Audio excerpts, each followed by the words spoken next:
evening. Welcome back to the BMXPERTS Podcast. We got Big Rick on tonight. Rick. Let's go. Let's go, baby. Oh, yeah. It's weird for me to see Thunder Midget when I'm not really much taller than Rick. So I mean, well, you know how it goes, Danny. I mean, dude, it's a tough concept, bro. I mean, but you know what? Hey, we're in it for all the right reasons, bro. Yeah, we're in the right sport. Rick's from the Beer Budget BMX show. You can find him on YouTube and mainly on Facebook as well. Rick's whole family's in the BMX, man. I just want to give you a quick background on this, Kevin, really fast, because I used to work with Rick's wife, and she came in my office. Yeah, she came in my office one day. She had no idea I had this big passion for BMX, none at all.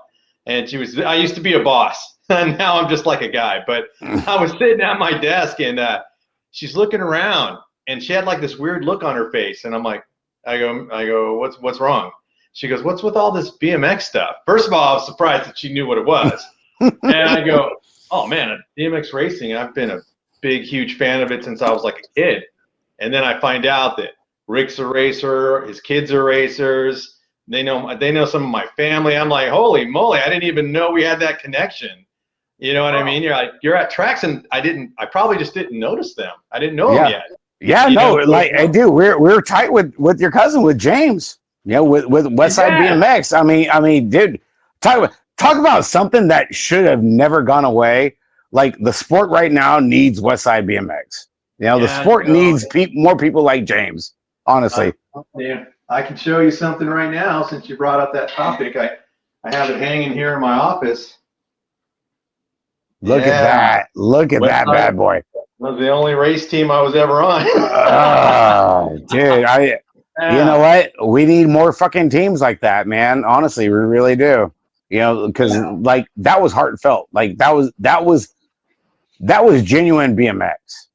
Putting that together. So into it. I think because Kenny Cross, his stepson, was a phenomenal racer. I mean, just an amazing rider.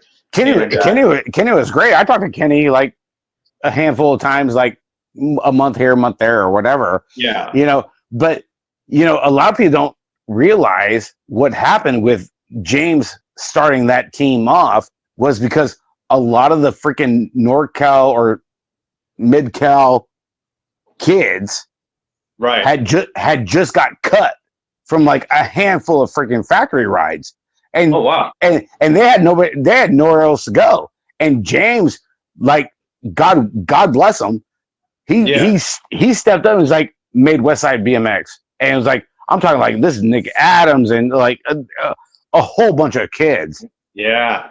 You know, he told me, he goes, you're gonna have to earn a jersey just because you're my brother / cousin.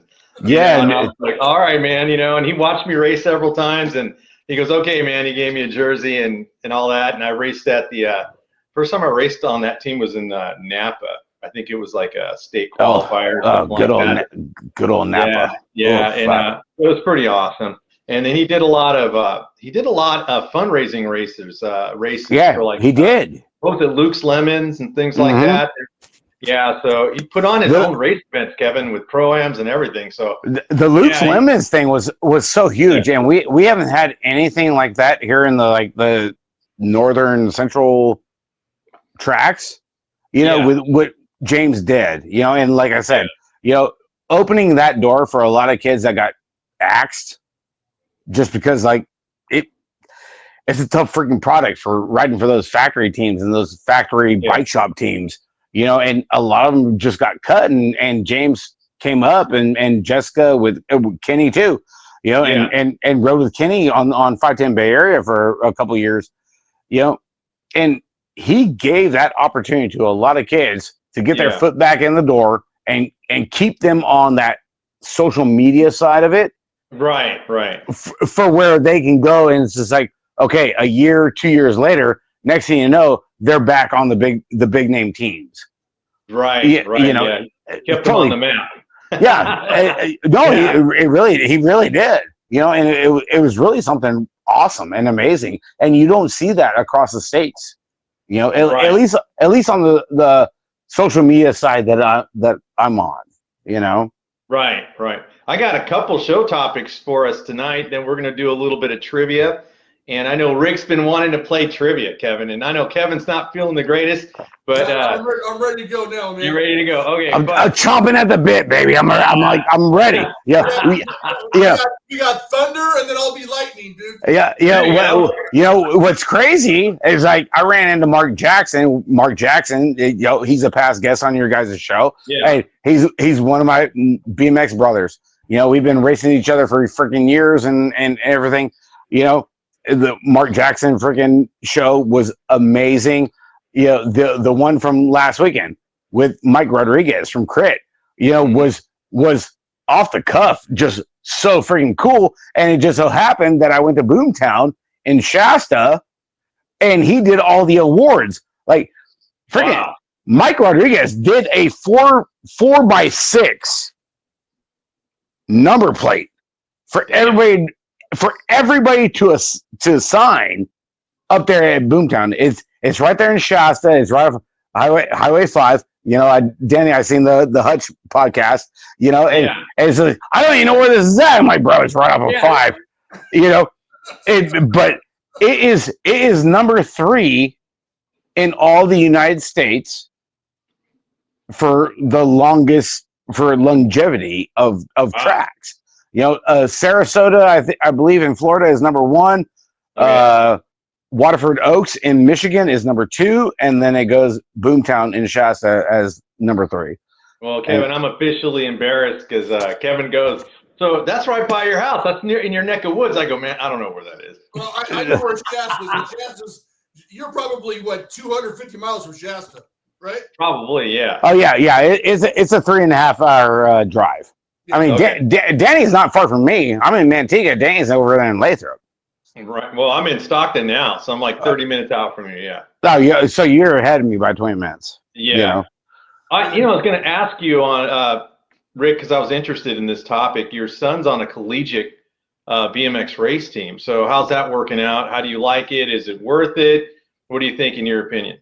Well, you know what? It's kind of a big toss-up on that one. Right now, they're in Colorado for Natty Champs. They had a torrential. I'm talking torrential freaking storm, and it's a big catch-22. For on the BMX side. So like with Ricky, he's got a double sponsorship.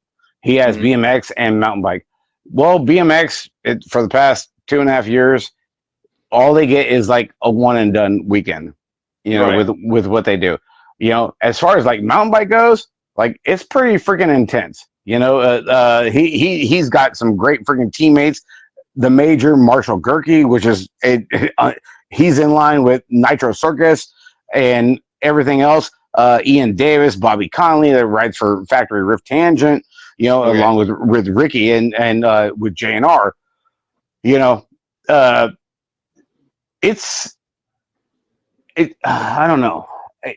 Does he like it? Is it what he expected it to be, or was he? Oh no, he enjoys it and loves it. But you got a lot of these East Coast colleges between Lindsey Wilson and Marion University. They're doing the cherry picking for West Coast riders to bring them over to the East Coast because we don't have any colleges out here providing this. Oh, okay. I see what you're saying. You know what I mean? So it's like we got all our kids out here are going toward the East Coast.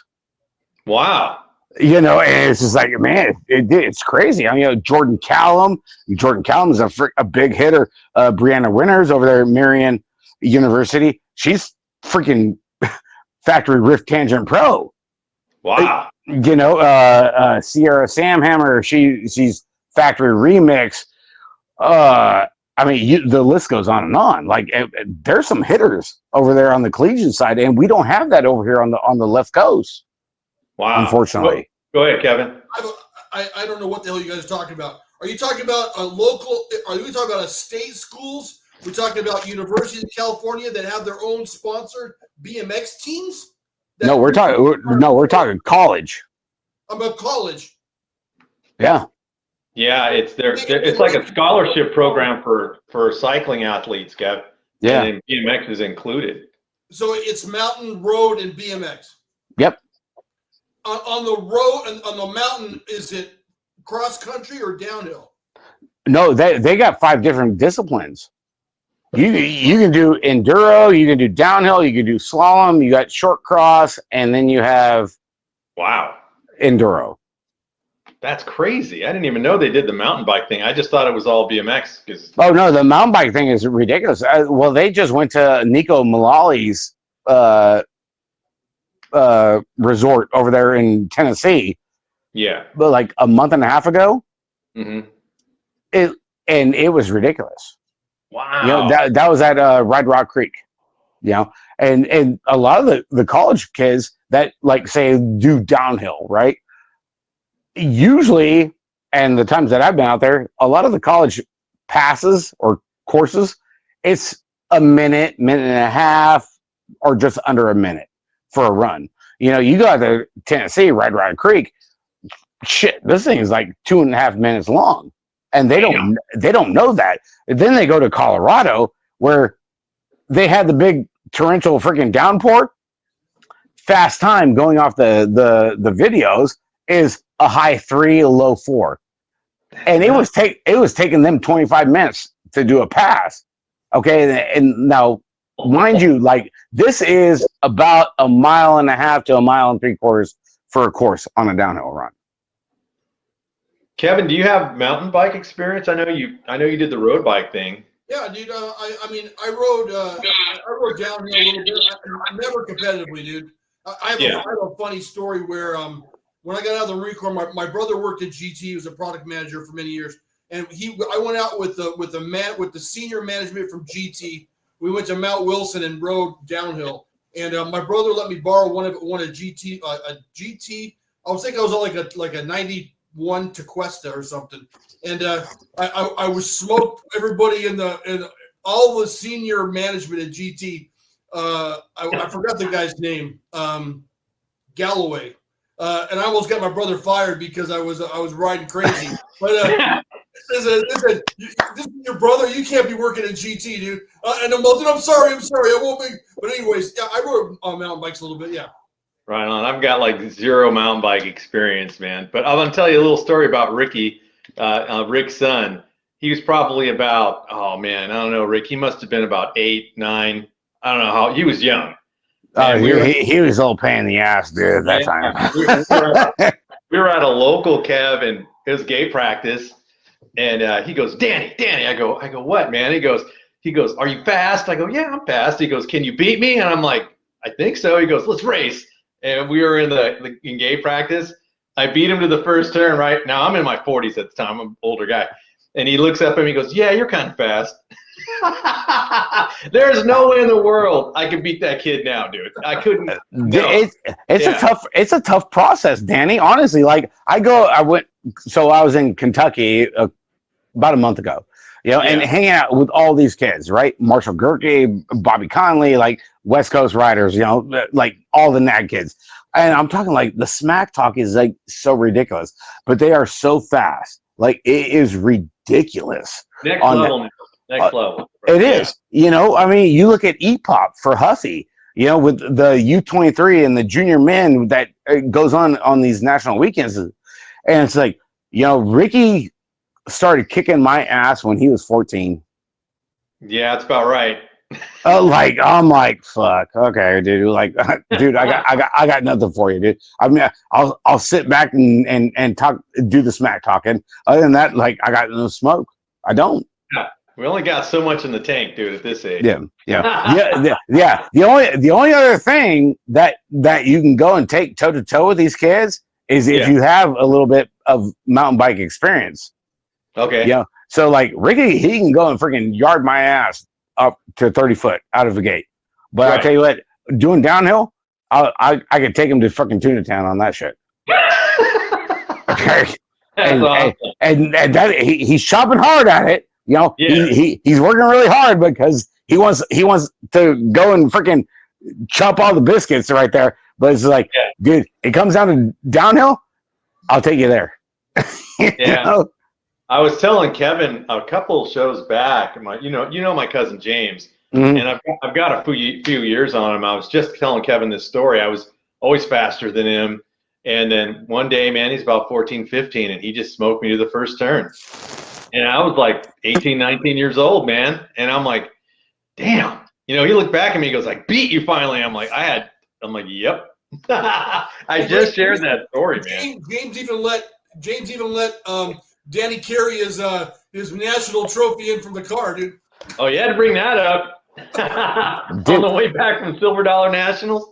For one, I came in last. I'm like, thanks for sharing that all the way home. Dude, it's a tough freaking thing, you know, because I sit here and like I coach kids during the week too, you know, and like they're sitting there in like that 11, 12, 13 expert range, and it's just like, I really got to do some huffing and puffing, right, to stay with this. Yeah, and it's just like, shit, dude, I'm like working way harder than I'm fucking getting paid for. You know what I mean? I mean, shit. I got a question for you, Rick. You got 3 kids, all raced, right? And they all when I noticed, because I see them on social media. I've literally watched your family grow up, which is kind of weird, you know. Yeah. But they all took breaks from racing and eventually went back to it to do traditional sports, is what I noticed. Do you think that's a good thing for kids so they don't experience burnout? Should they take a break and do something else? Know what? I'll tell you one thing, Danny and Kevin. You know, the girls never really took a break. The girls were in competitive cheerleading, and then once like after like we're going on the weekends and doing the racing, Maddie and Macy ended up hanging up the competitive cheer and went to BMX straight up. Wow. Like that was it. You know, and it's kind of funny because I just have a girl right now, Alexa Richards, that just won Gold Cup 1 in Utah last weekend, and her sister is kind of like how Ricky's sisters were. She's been doing competitive cheer, but been dipping into the BMX because she wants to hang out with her sissy, and the BMX vibe is really playing a lot of more dividends to her than the cheerleading thing is. So she's leaning a lot more towards the BMX vibe than the cheerleading side. Got it. Yeah, Kevin, what do you think about that, man? Do you think it's necessary to let your kids dabble in other sports? I know your kids were more like street riders, but well, for one thing, you gotta let them do what they want to do, right? And if you could help support what they want to do, then that's the most important thing, right? I made my kids ride mountain bikes. What are you, Rick? Are you familiar with the high school mountain bike series? Yeah, we have that out here in Modesto. We have with the Interscholastic League. I've cornered marshaled and all kinds of stuff for that. It's a great league that they have, and it's a lot of old. It's filled with BMXers too. Yeah. So I was a coach for I was a coach for Marietta. My kids were on Temecula, and I made them ride mountain bikes because I owned a bike shop and I wanted to get business, but I never did get any business from the other team. And they're all, "Come on, man! I don't want to ride. I don't want to race mountain bikes." I'm like, "Yes, you're right." And if it was downhill, it wouldn't have been a problem, but it was all cross country. Yeah. So no, Rick, they got a great freaking system going on with the Interscholastic League with the junior high and high schoolers. Yeah. You know, I mean, if you go and pan back to like this weekend for UCI mountain bike, everybody that won a title has a BMX background. Yeah. You know, I mean, Jackson Goldstone is the original Strider kid from the original Strider commercial. Damn. Wow. Yeah. You know, and Chris Blevins, that just won Enduro, used to be on Factory Haro Pro Max, 6-7 years ago? Isn't that kind of like how all mountain bike kind of started with some of the top pros kind of like going over to mountain bike in the early stages of the whole thing? They were kind of dominating on that set. At least that's from what I read. Yeah. Oh my God, it's crazy. I mean, look at Eric Carter, you know, Brian Lopes, you know, Toby Henderson. You know, I mean, these guys were getting like frames and bikes that they're being made by one person, and they're slapping stickers on it. It's like, oh no, it's a mongoose. Oh no, it's an intense. It's like, damn, so freaking crazy, man. Tomac was the first, right? Hey, Tomac, yes, Tomac, exactly, yeah. Tomac. Yeah, and then Stu tried a little bit, and who else was it? Tinker, right? Obviously Tinker. Yeah, Tinker Juarez. You know, and that's like the big thing. You know, you had Tinker Juarez, John Tomac, and then you had Ned Overend from Specialized, but then you bring in freaking Palmer. Yeah. Palmer just came up and elevated the whole freaking thing. Ridiculous. Yeah. All right, I'm going to switch gears on you, Rick. How did the whole announcing thing happen for you? And do you see yourself going bigger with that? Do you see yourself at nationals announcing? I see you at the special events and locals, and you're a great announcer, man. Oh man, that's a big one there. It's a big one, Danny. Yeah. You know, a lot. Yeah, that's a big one because I think the podcast has a big role in some of that stuff. But you know, doing the hold on, there we go. Doing the announcing side of it is I love it. You know, doing the state series and going to all the tracks and with the families and the teams, and especially like this last year with the Team Cheat Challenge, really amped up a lot of stuff here locally. You know, we had 27 teams that were in on the Team Cheat Challenge, and I was grateful enough with the squad we have with Mike Melvin over on our Hack Shack team, and finishing in the top 5. You know, I mean, this is like, we're going against Robbie's and Donnie Robinson and a handful of other teams. Like it's really stacked. You know, I was gracious enough to go and do a UCI pump track qualifier. Nice. There you go. You know, out in Corcoran. You know, and I'm like, and a lot of people don't know where Corcoran is, but Corcoran is like another 45 minutes south of Fresno. And that was in conjunction with UCI and Alan Cook. I mean, Alan Cook is he's another one of those guys that like he could do anything on a BMX bike and a mountain bike, you know. And into you, Rick, not to cut you off, man, but I think the enthusiasm level that you bring, even at a local race, because you've announced races I've been in, and I go, damn, this guy really makes it exciting, because there's nothing worse. And I don't know if you agree with this, Kev, but there's nothing worse than going to a local and the announcer's flat. Like somebody got stuck with announcing, and they're like, "Oh yeah, number 54 is in first," and then it's quiet. But Rick just lights it on fire, man. And so that's why I do it. I'm a big advocate of seeing you go higher level on that. I'd love to see you. I appreciate that, Redmond thing, dude. You really do, man. You know, I like it. You know, and I appreciate it a ton, Danny. You know, and you know, a lot of that goes to shit. You had Roy Ball up here on trivia like a month and a half ago. You know, and Roy Ball and I are like we did we didn't get to do it this year because the way the points structure is for like state finals and all that stuff. But like last year we did a SoCal tour. We went down to 3 tracks. Like we were hoteling it and everything. You know, I love Al Roball. He's the one that got me in my foot in the door. He's the one that gave me my moniker of Thunder Midget. Oh, there goes one of my questions. Yeah. You know, I mean, you cannot love freaking Al Roball. Honestly, you can't. Like, we have such a good time. It's stupid. It's ridiculous. It's ridiculous how much fun we can have at a BMX weekend. Yeah, I didn't realize he was a former jarhead. Mm-hmm. Yeah. Oh, that's right. You had that in common with them. Yeah. Right.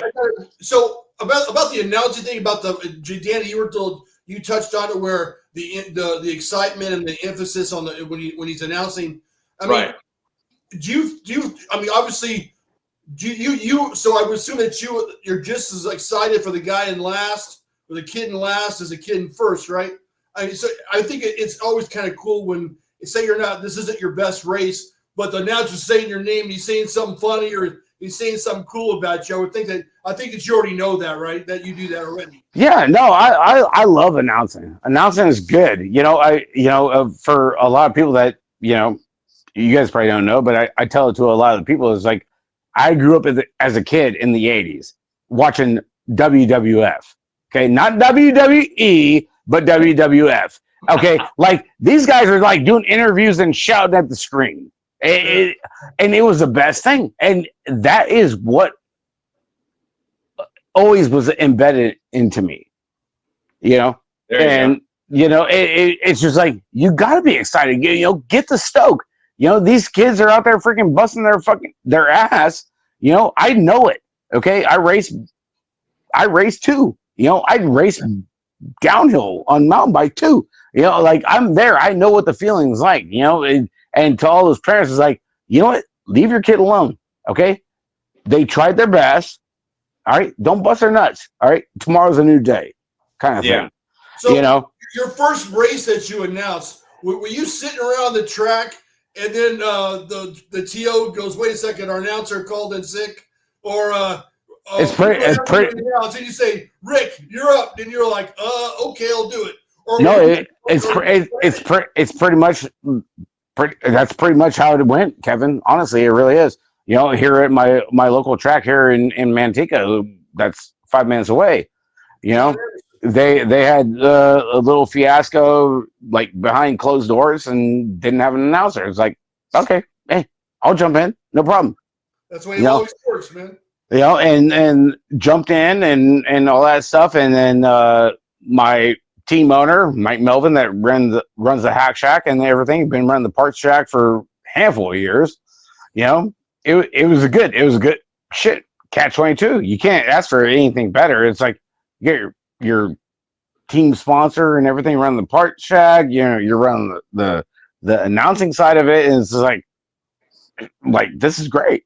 Everything's good, but then next thing you know, 2 years later, freaking it blows up. But and then I went from Manteca to go into announcing at Roseville, Oak Creek BMX, where Eric Grendel, that is the pro announcer for USABMX, they had an opening, and I started announcing there for 3 years. Yeah, I hope to hear you at the Grands one day, dude. One day. Well, you know what, Danny? It's a tough process because if you watch the show, like a lot of things freaking go with the mothership over there on the Beer Budget BMX show. There no punches get pulled and everything, but there's a lot of people that get pissed off, and we get some hot topics, and it gets kind of heated, and they kind of take it to heart. So it's what it is. I got to announce a UCI pump track qualifier in Corcoran, California. It's like I go from state races to a UCI pump track qualifier. Like, I'll take that any day of the week. A big jump, right? That's a big jump. No, it's shit. A jump. It's more than a freaking jump. Like these UCI guys, like everything is on a tablet. Oh wow! And the tablet runs the show. Really? So you just keep on swiping and going through it like, oh baby. You are feeling really fancy. It's like you got this tablet in your hand. It's like so-and-so's in the starting box. This is how this is gonna go, and bing bang boom. And it's like, damn, okay. Wow. Go ahead, Kev. You got a question for him? No. I was just shocked that it's all automated. I don't know if that's good or bad. That's awesome. I have no idea. I know we had a great weekend. I'm talking like the city of Corcoran. They treated us with open arms over there. Corcoran Brewery. Alan Cook. Alan Cook. If you don't know Alan Cook is a G. Like he is a god.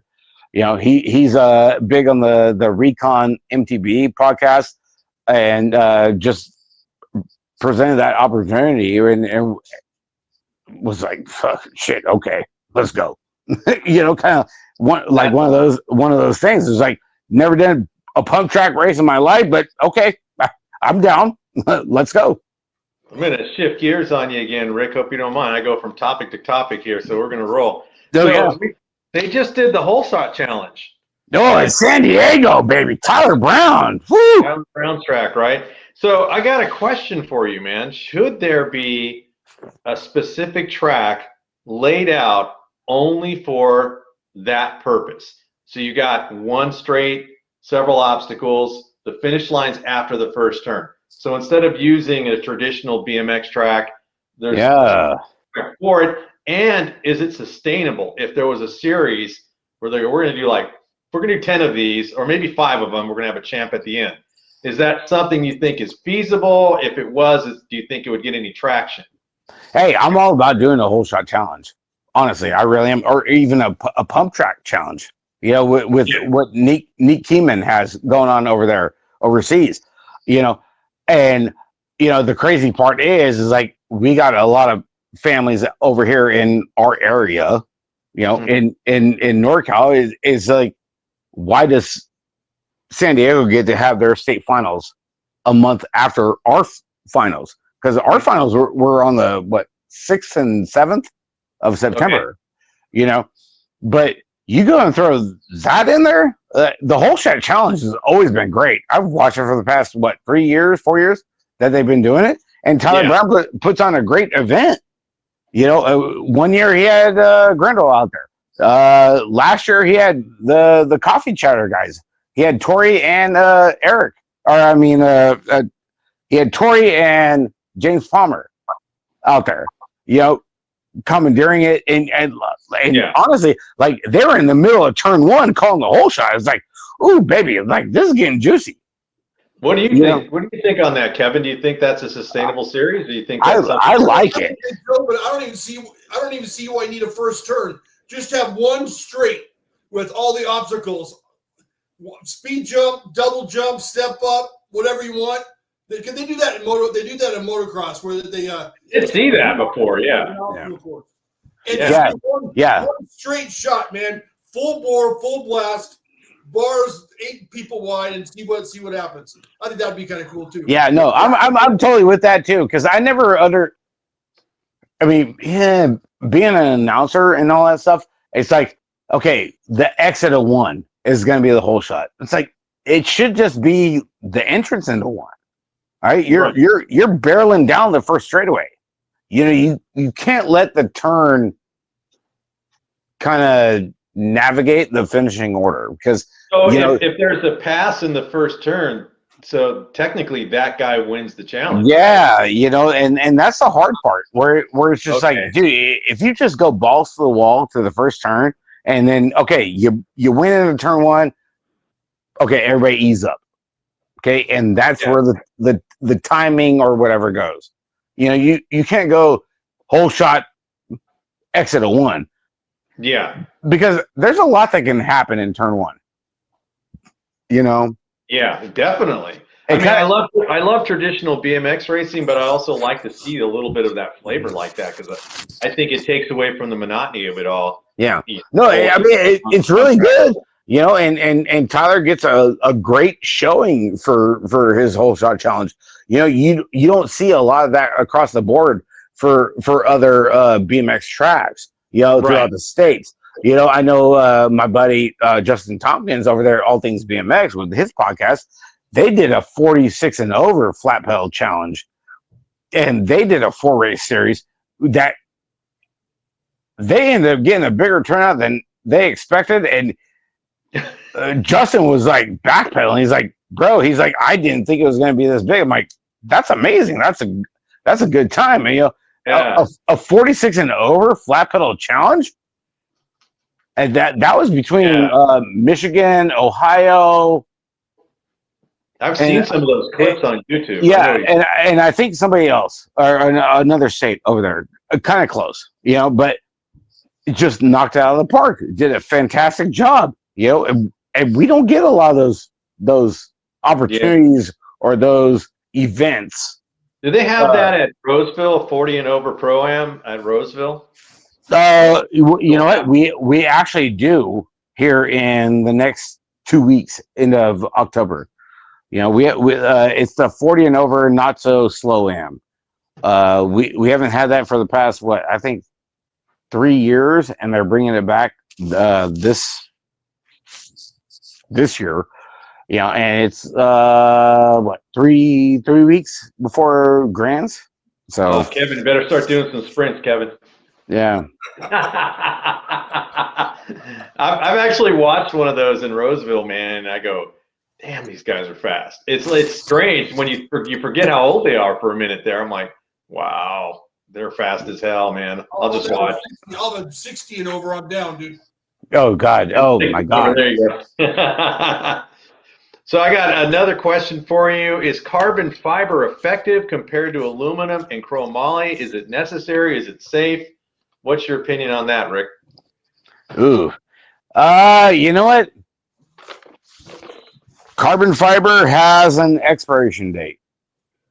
There's a lot of glue that goes into that. I mean, hey, they look fancy. Hey, Ricky's on a carbon fiber speed coat, which is sexy as hell. Yeah. You know, and it's actually his first ever carbon bike that he's had, aside from his cruiser too. You know, coming from Speedco, and the whole Speedco carbon fiber stuff came from Derek Betcher.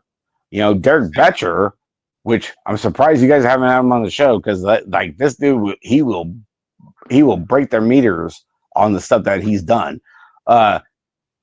He's the one that debuted the Haro Blackout. Oh, I remember that. Yeah. With the Haro carbon fiber blackout frame, you know, and then went over to J&R with them and brought the Speedco carbon out, and then now he's over at 5 Dev, which is a big mountain bike side, and like Derek Betcher's a G. But you know, going back to the carbon fiber stuff, it's really a catch-22. You know, I look at the kids that I train and I coach. You know, hey, don't get me wrong. There's a lot of parents with like some deep pockets. Don't ask me how they got these deep pockets, but like money is no object, right? And it's just like, oh well, we're gonna go and change the frame. I'm like, you really don't gotta go and change the frame. It's like it's a little tweak here, a little tweak there. It's like it's all riding performance. Oh no. Nope, new frame. And it's like, are you like you're dropping like $1,200-$1,300 on a frame alone for carbon for a kid, where like the carbon alone doesn't solidify the weight of an alloy frame. Right. It's not much difference, right? No, there's not. You know, I mean, in the bigger kid or bigger adult side, okay, sure, fine. You know, you might save a pound here or there. You know, but on the little Grammies, not so much, man. Hey, so Kevin, when your brother was at GT, was there ever any talk about carbon fiber at all, or was that too far in the future? Dude, I've talked to my brother incessantly about carbon. He's done carbon. He's done carbon his whole life, his whole career. He did the Olympic road bikes for GT, but he says that he loves carbon. He doesn't see any problem with it, and that's where we differ. I was like, I don't trust it. I don't care, man. That's all he does. He loves carbon, but you know, he goes to the manufacturers and he's hands-on about how to lay the carbon. You know, what thickness the carbon needs to be, the resin buildup and the polymers and all this scientific stuff. And I'm like, yeah, dude, I'm out of it. You know, who was the kid? I mean, who was the kid that broke his forks in half at the Grands? Do you remember that? What time? Several times. Yeah. The first time the guy went over, he landed on a pair. He came up, he cased on a double jump, snapped the forks off, and did a face plant. How long ago was that? Maybe 6 or 7 years ago. Man, I don't know. Well, I know there was PJ O'Brien. He went and face planted through the rhythm section because his Onyx hubs froze up. No, that wasn't him. And then they were bombshell forks and bombshell. Oh, they're bombshell. Gee, goddamn. Early. Yeah, I don't know. I mean, bombshell forks. I don't know who that would be. Are they still a thing? Yeah, Bombshell and Bassett are the same company right now. Okay, all right. Okay. Yeah, Because I've seen that happen where the whole front end snaps off. I've seen that, and I go, holy crap, man! That's just something you didn't see on chromoly bikes. Is it known what manufacturer was the first manufacturer to make a carbon BMX frame? Is it common knowledge?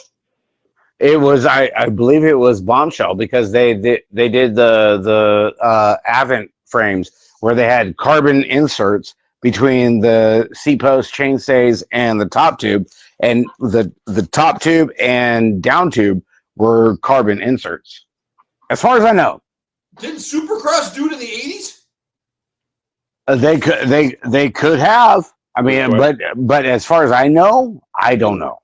Okay, so it's not well known. I was just kind of curious. There was probably some boutique brands out there that tried it. Oh yeah, no, it's crazy how everybody goes and wants to go and do the carbon thing. It's nuts. The only one that is going strong is like, look at Bill Ryan over there at Supercross. Hey, dude, he's building freaking carbon, no problem. Ain't ever been to a trade show in his freaking life, and just Supercross is killing it. Bill Ryan is doing a fantastic job. I love Bill. And he's got some great riders that are doing a lot of R&D work for his product. It's like, what? Hats off to you, bro. Good job. Yeah, how many times they win Team of the Year or whatever for the USA BMX? At the end of the Grands, what is it, #1 team or whatever? He's got a ton. Yeah. It goes up. It's really tight between Supercross and Rift Tangent. With Rich Pelton and TJ. I hang out with TJ all the time. TJ was on the show last weekend. And Rift Tangent. They're one of those brands where everybody thinks like, oh, the BMX side of it, it's all hunky dory. Like you're making a shit ton of money. It's not like that. Rich is out there like, dude, every frame that Pelton sells for Rift Tangent is like, that keeps the lights on for the shop, and sponsors a lot of big name teams. Just alone his team. And then he has the BMX Sharks that are down in SoCal. But then you come up to NorCal. Now he's got freaking 2 other teams with the Robbie's 21 Productions team and the Bay Area Dynamics that are all sponsored. And like I'm talking like it is foot to cuff. And that's how it went for the state finals with the Team Sheet Challenge. It was like, damn, dude, fucking shit, fucking Rift again. I'm saying like, fuck, and kudos to TJ and Rich. I love those guys. Those guys are great. But man, you put in a tough product like that, it's tough. Yeah, absolutely. Now, please forgive me. This may be a really stupid question, but is Tangent the company that Mike Devitt and Gary Turner started? No. I don't know, man. What do you think? What is that, Rick? Do you know the answer to that? No. What was the company that Mike Devitt and Gary Turner started after they sold the company, after SC went away and after GT went away? As far as I know, no. Okay. I don't know what they would have started. I'm gonna have to look that up, Kev. You always come up with a tough question. They started a company. I just don't remember. I thought it was Tangent. Yeah. It's a Sunday, dude. Why you gotta hit me with a freaking gotcha question like that? Jesus. I got another off-topic question. So novices and intermediates at nationals, if that went away and it was just experts, how would that affect the USA BMX? Is that something you think they'd entertain? Or because I mean, shoot, I don't even race expert classes anymore. So that means you'd be sitting on the sideline. Is there too much revenue involved with that, Rick? What do you think? I don't know, man. Danny, you bring that up there. It's just like the mothership. This is how we refer to USABMX and a handful of my other chats that I'm in. We call it the mothership, okay? And it's just like they really don't care as long as they're getting freaking entry fees, honestly. And that's kind of been a solid fact, where like they don't care. I mean, they will take your money freaking in a heartbeat. You know, it's kind of like getting the team pits up, getting ready for Grands this coming year, next month in Oklahoma. You know, there's no remorse or with this, that, or the other. You know, it's weird. It's hard to figure out with what they're doing. But then 2 weeks ago, they went and had an old school race. Right. You know, and you had JV and Hollywood Mike Miranda from Dirty Knobs. They're out there getting ready to do a show. But then, like this week, I think they're doing like drone races or something. I don't know. It's really weird on trying to figure out what the mothership is doing. Yeah, I mean, I see both sides to it because anybody should have the opportunity to go to a national. I just because it's just there. I mean, it's a sport that no one sits on the bench, right? That's what BMX is. So that's the one side I see of it, and then the other side I see of it is for the USABMX Grands. That thing streams for days, like 4 days of moto after moto. And I'm like, that's awesome for the sport. I mean, that's a lot of people racing, which I love that, but damn, I go, that's a long weekend. I've never experienced the Grands, Rick. I know that you guys go. So I go, I don't know how I would handle that. Yeah. Kevin, what do you think, man? Sitting at a race for 4 days. I don't know if I can do it. I get impatient. now here's the big thing, Danny, and sorry to cut you off, Kevin, is like now for Grands, for you to watch it, if you guys are not going to Oklahoma, you have to pay the Flow TV membership, just to watch for Grands weekend. Oh, does that mean include the Pro Spectacular on what? Friday? Yeah, but still for what, Friday or Thursday, Friday, Saturday, and Sunday, you have to have a Flow TV membership to be able to watch the whole thing. Oh, that's such a heavy bummer, man. And I'm going to tell you, Kevin, big thing. I watch the Pro Spectacular finals every year. It's like, oh man, it's Friday night, day after Thanksgiving, you know, Pro Spectacular, you know, and it's crazy. It's crazy being there in person. Honestly, like I've done it before, like, where it's like I've seen it here at home, and I've been there too, you know, and it's just like, oh god damn, man. So is it really hyped up in person? Is it like it really is. It's really good. I gotta give it to them. You know, the Pro Spectacular on Friday night is something for the ages, honestly. And you know, and I'll say that too, because on the Pro Spectacular night is when they do the side hack racing. Yeah. You know, and got to be the B main last year. You know, we didn't make it to the A main, but you know, you get out there and you're in front of everybody, and the smoke show and everything. It really ramps up. Yeah. The NAG Challenge, the side hacks, Pro Spectacular, all wrapped up in one. It's a great night, man. I'll watch the whole thing. You know, it's pretty awesome. I got to get Kevin watching the new stuff. He's an old school guy. I got about 20 questions for you guys because I'm confused. All right, go. Your only gripe is that there's too many races. Did I got that right? For me? Yeah. Yeah, I don't know. Like I said, I see the good side and the bad side. I love that everybody can participate. I love that. But I'm like, dang, man, that's a lot of races. If I was Rick taking my family to the Grands, you got to mentally prepare for that weekend, dude. That's a long day, a long 4 days, not to mention the travel time. Yeah. But is Rick's family, not to use Rick as a subject, but if Rick had all intermediate or beginner girls or family, wouldn't Rick be open to spending that time with his family at the Grands? I think so. What do you think, Rick? Oh, been there, done that. You know, like the problem. If I guess I can equate it to if you're going to Disneyland and you're complaining that there's too many people in line, you know that there's going to be a lot of people in line before you go there, so you prepare, right? So if you go to the Grands every year and you know there's going to be 400 motos and you're going to be there for 5 days, you plan accordingly, right? Yeah, it keeps don't get to come into Disneyland today because it's a special day. Yeah, Good I point. mean, the rider entry thing just keeps going up, up, up, and up. As far as like ROC. Okay, ROC, the Race of Champions, used to be one day. And I'm talking like you would get done like quarter to midnight, and then you got to race again the next day.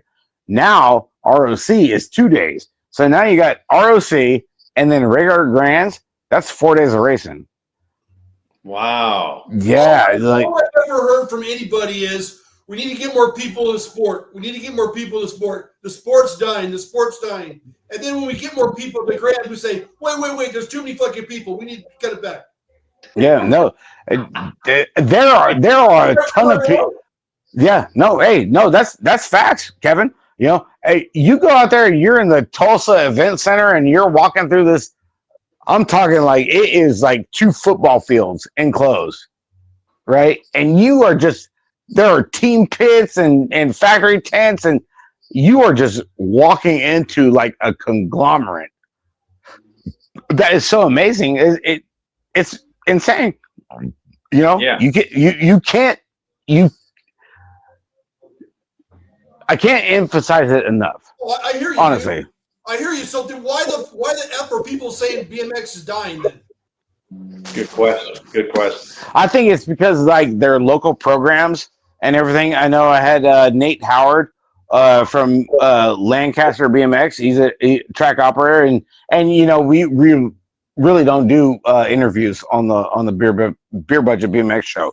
Yeah. More of our stuff is like some banter and topics, and we're crushing it and talking a whole lot of shit.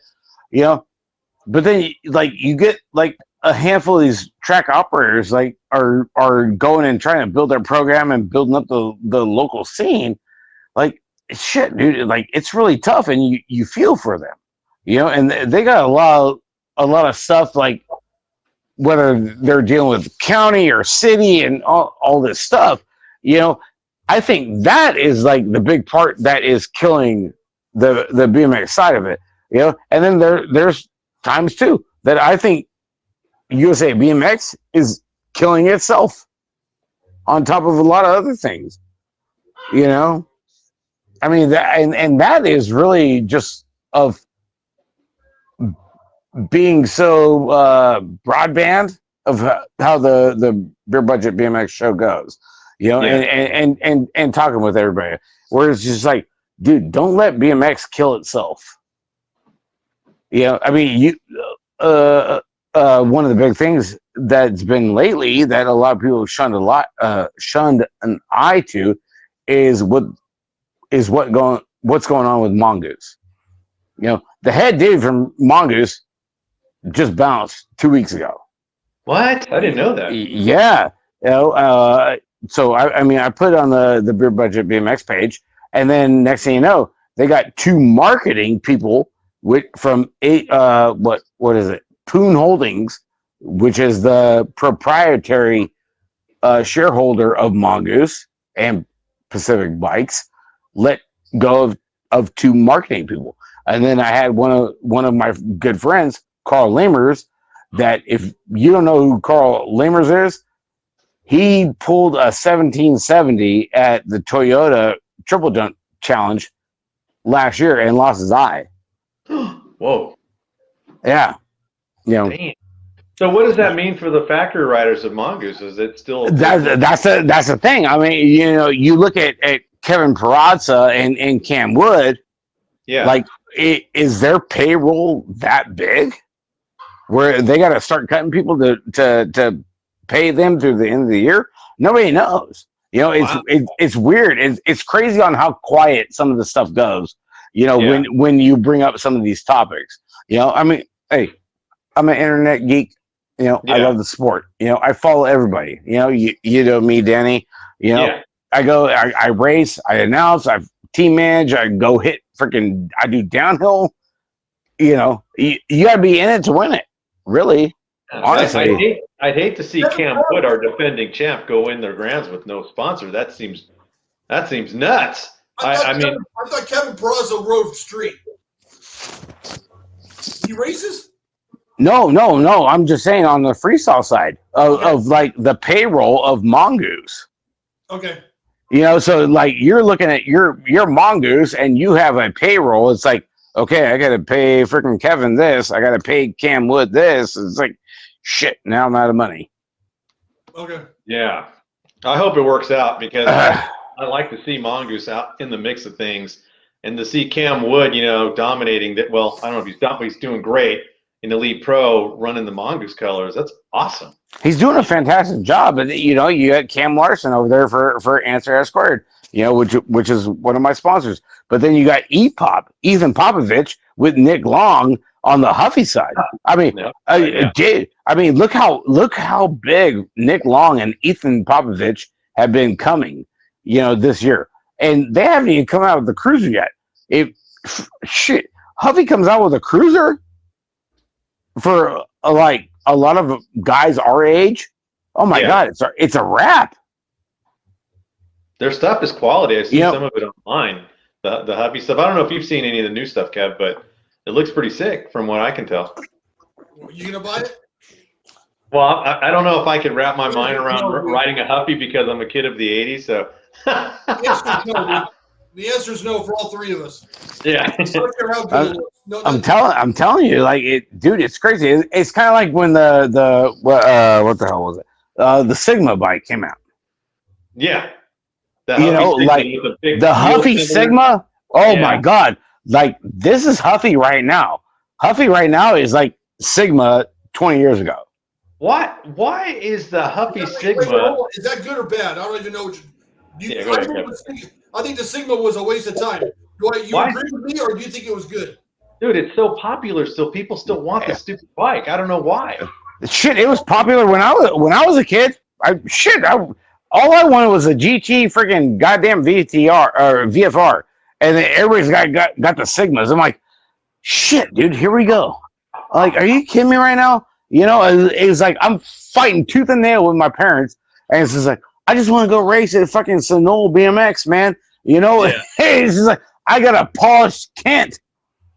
You know, in the meantime, all my friends are riding for F&M Cyclery, Fremont Schwinn. You know, they're on red lines and all kinds of Titans.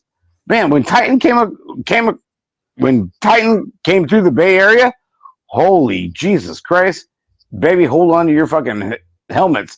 I remember little kids riding Titan with the titanium. Holy shit, and I'm like, what the hell is that? Titan came in so strong at Sonol BMX, you know, and big shout to Mark Jackson, because I know you guys had Mark on the show last month and stuff, and I got to hang out with Mark today. But holy Christ, dude, them Titans were fucking gangster. Yeah. You know? Definitely. Kev, did you have anything else? You said you had a bunch of questions, and I feel like I'm cutting you off. I'm still stuck on the Sigma, dude. I don't understand where you guys are at. Are you guys pro Sigma or anti Sigma? I'm just saying it seems to be very collectible. I'm seeing guys on YouTube going, I picked up a Huffy Sigma. Okay, and I don't know if that's nostalgic reasons. It's not that the bike is super quality. This is the bike I had when I was a kid. I want it again, you know, but it's, you know, the nostalgia part. Understood. I got it. Yeah. My only other question about that is, well, I got two questions. First question is, and please forgive me, Rick. I think that your show tries to be objective towards the sanctioning body and versus the regular rider. Am I correct on that? You try to be objective, but you call balls and strikes, right? Yeah, no, we do. You know, the biggest thing with doing the show and how I came about it was during COVID, you know, and then you got Henry Soria that runs No Holds Barred, right? You know, so like if you or Danny were to go and put a post up, you know, your name is attached to that post, right? So I made it to where there's no names. All right, send me the topic or post it in there. There's going to be no names attached, you know, so there's no rebuttal to you with your views, you know. Oh, you know, we're going to keep it clean like that, and it's going to be good. You know, hey, run with your brung kind of thing, you know, and then we'll talk about it next week on the show. You know, feel free to put it up there. and you can, because a lot of people know, like, you go and put a post on Noel's Bard BMX, and not a shot at Henry. I love Henry. Henry's a great dude, and did a lot of podcasts with him.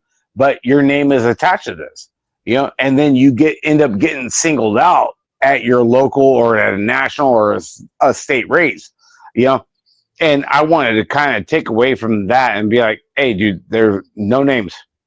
Okay. Yeah. It's all on me. Yeah.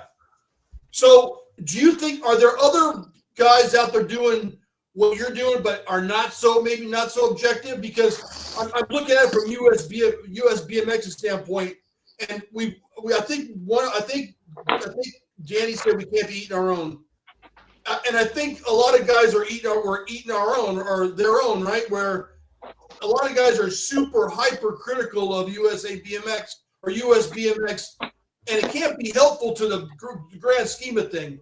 Am I wrong on that, or am I skewed, Danny or Rick?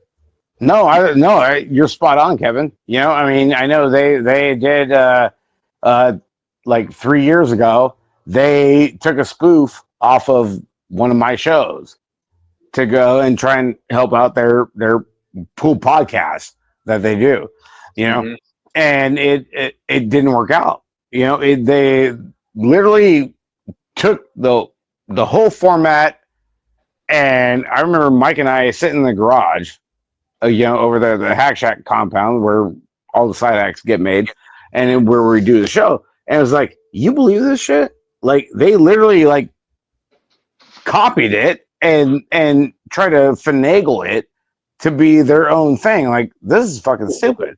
And we weren't the only ones. A lot of people caught on to that thing. If you look at USA BMX, like, the racing podcast side of it is fucking horrible. On the freestyle side, it's great.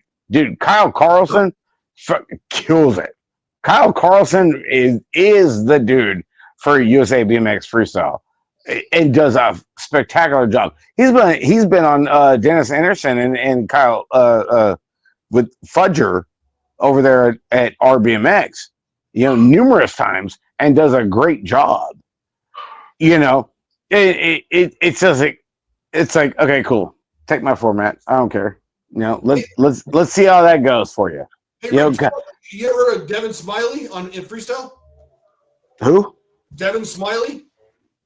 No, I mean, I've seen him, but I haven't had him on the show or anything. He was at the back when he first started. He was riding for felt, and he came to my grand opening of my bike shop, dude. So I always liked Devin Smiley on nice. Anyways, all right. Yeah. So one more question, and then we can move on. You guys mentioned this Flow TV thing, whatever, where you have to pay to see the race, the right. Pro Spectaculars, right? Yeah. Pretty much. Any Pro Spectacular race, right? Is that inclusive of every other race, or just Friday's Pro Spectacular race? No, that's only for the pro weekends. But can you go on with that membership? Does that allow you to get on and to watch all of the races at any given time, or the race coverage, or just that one thing? No, you can. Because I have a Flow TV membership. To be able to watch like sprint cars and late models, throughout the states. Oh, it's fast BMX. I didn't know that. Oh, sorry, guys. That would be incredible for grandmas, aunts, uncles, cousins that don't show up to the races to see their kids race, right? Their relatives race. I mean, right. Is it expensive, or how much is it? I'm paying like $12 a month, I think. I don't see a problem with it, man. I mean, if I was USBMX, if I was a capitalist, I would charge if I had all that footage every Grands or every National, and I would make that available. I mean, I think the biggest thing with that, Kevin, is like the excitement isn't there, right? Like if you go into like, you go and look at YouTube for like Red Bull Rampage that's coming up, and a handful of other venues and races that have gone on that are free to watch on YouTube. Is just like, ooh, that's pretty freaking stacked. They're doing a fantastic job, you know, and it's just like, shit. Okay, cool. You know, you got to pay $12 a month for USA BMX racing, but then like you got Red Bull Rampage that's coming up, which is huge. Like, I'm gonna watch Red Bull Rampage. Right. You know, it's almost like the downhill mountain bike shit that just happened yesterday. It's like my money is going to go toward that because it is effective and it's entertaining. Okay. I'm going to play devil's advocate and say, let's say that my nephew is racing at the Grands in October. It's October, November. Yeah. And it's going to cost me $1,000 for plane tickets, hotel, all this stuff for me to go out there, or I could pay $12 and watch him race in my living room, drinking a beer in my underwear. It's not that bad of a deal, man. Dude, it's tough. Hey, I've been on that same side. I get it, Kevin. Okay, all right. No, that's legit. That's a legit statement. Honestly, it really is. Anyway, okay. Yeah. All right. No, it's tough because but then you go to like Grants and you see everybody there in the rotunda. Like, it is so freaking huge. It's astronomical, you know. And I'm gonna throw USABMX out of the wash on this one. There is a different feeling of going to USABMX Grands.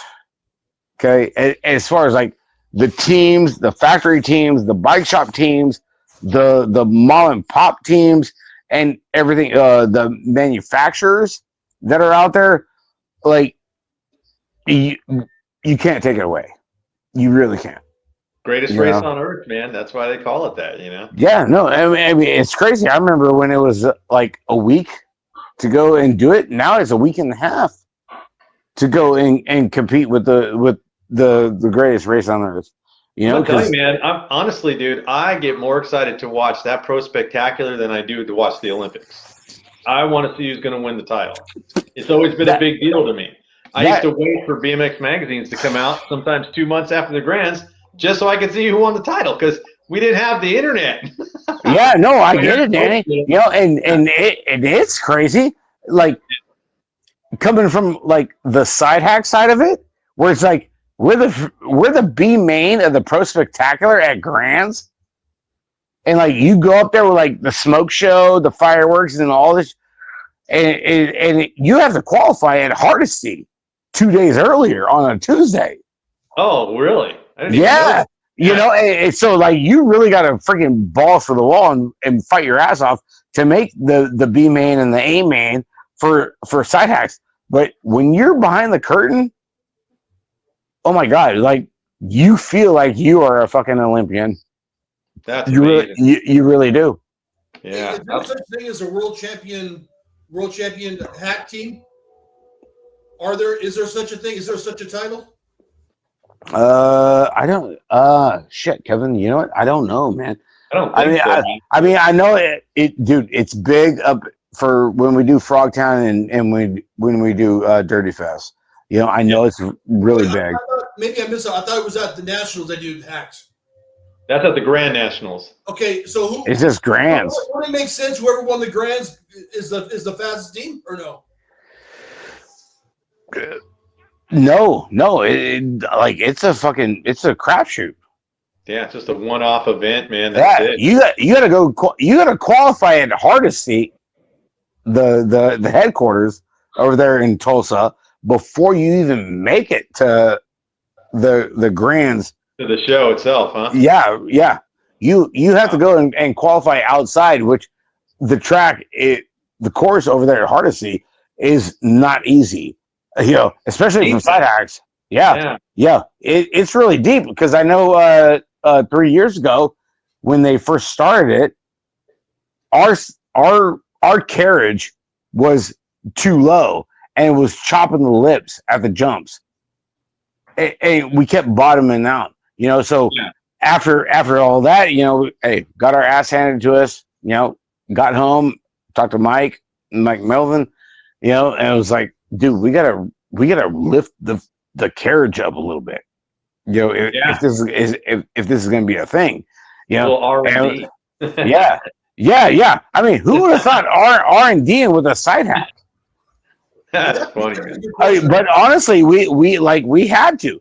Same thing with Frogtown, and same thing with Dirty Fest. Like, you got a freaking R&D that, like, these side hacks. It's like, shit ain't easy. So I got a question for you then. So if you take a Gary Littlejohn side hack from 1974 and you put it up against one of Mike Melvin's side hacks, is it the same? Is it the same technical advances on a side hack as it is looking at a square back from 74 and a width from 2025? Is it that big of a difference, or are there minor subtle differences now there on side hacks that really not that different, or same basic thing? Oh, no. Like, they're technological advances in side hacks. There's a lot that goes into it, because now you have, with the side hacks going on, there's a standover thing where you're swinging your leg over the front side of the side hack to go and lean and pull through, like, the right handers, because most side hacks are a right hand only, and then you go into, like, you're barreling down the first straightaway, and it's a right hand turn, and you got to go and stand over, and then you're pulling, like, you're holding on to it and trying to get that advantage of bringing the bike down to it is really freaking crazy. Man, it's insane. Nobody ever thought freaking side hack racing would be, like, so intricate, but it really is. It's nuts. There obviously there's age groups, right? Age ranges in side hacks. There is. I know there was age groups at Dirty Fest and age groups at Frogtown. For USABMX going into the Pro Spectacular, it run what you run. Like, anything goes. Yeah, I guess any age, any skill set, whatever, as long as you're in, you qualify. Pretty much. So Danny and I go to the Hack Shack and we pick out a hack, right? Mm-hmm. The monkey, Danny could be the rider, right? Oh my God, dude! And we show up at the Grands. It means that we're racing 14, 10-year-old kids on side hacks. Oh yeah. Is that right? Oh yeah. It's crazy. But behind the curtain there is so much shit talking going on behind the curtain over there for just the B main and the A main for side hacks. It's insane, but it's the love of the sport, and it's great. I mean, shit, I was the oldest guy as a monkey.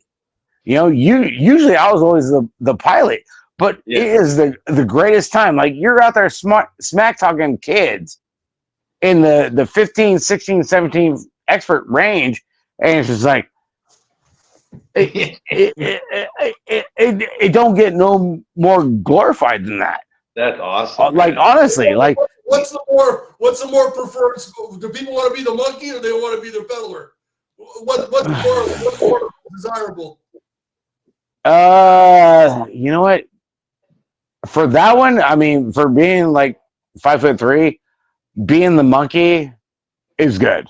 Because, like, you have to drag your foot. You gotta go and talk to your pilot on when to pick up the pedals and pedal through, and then you gotta kind of do, like, damage control too. Being a monkey,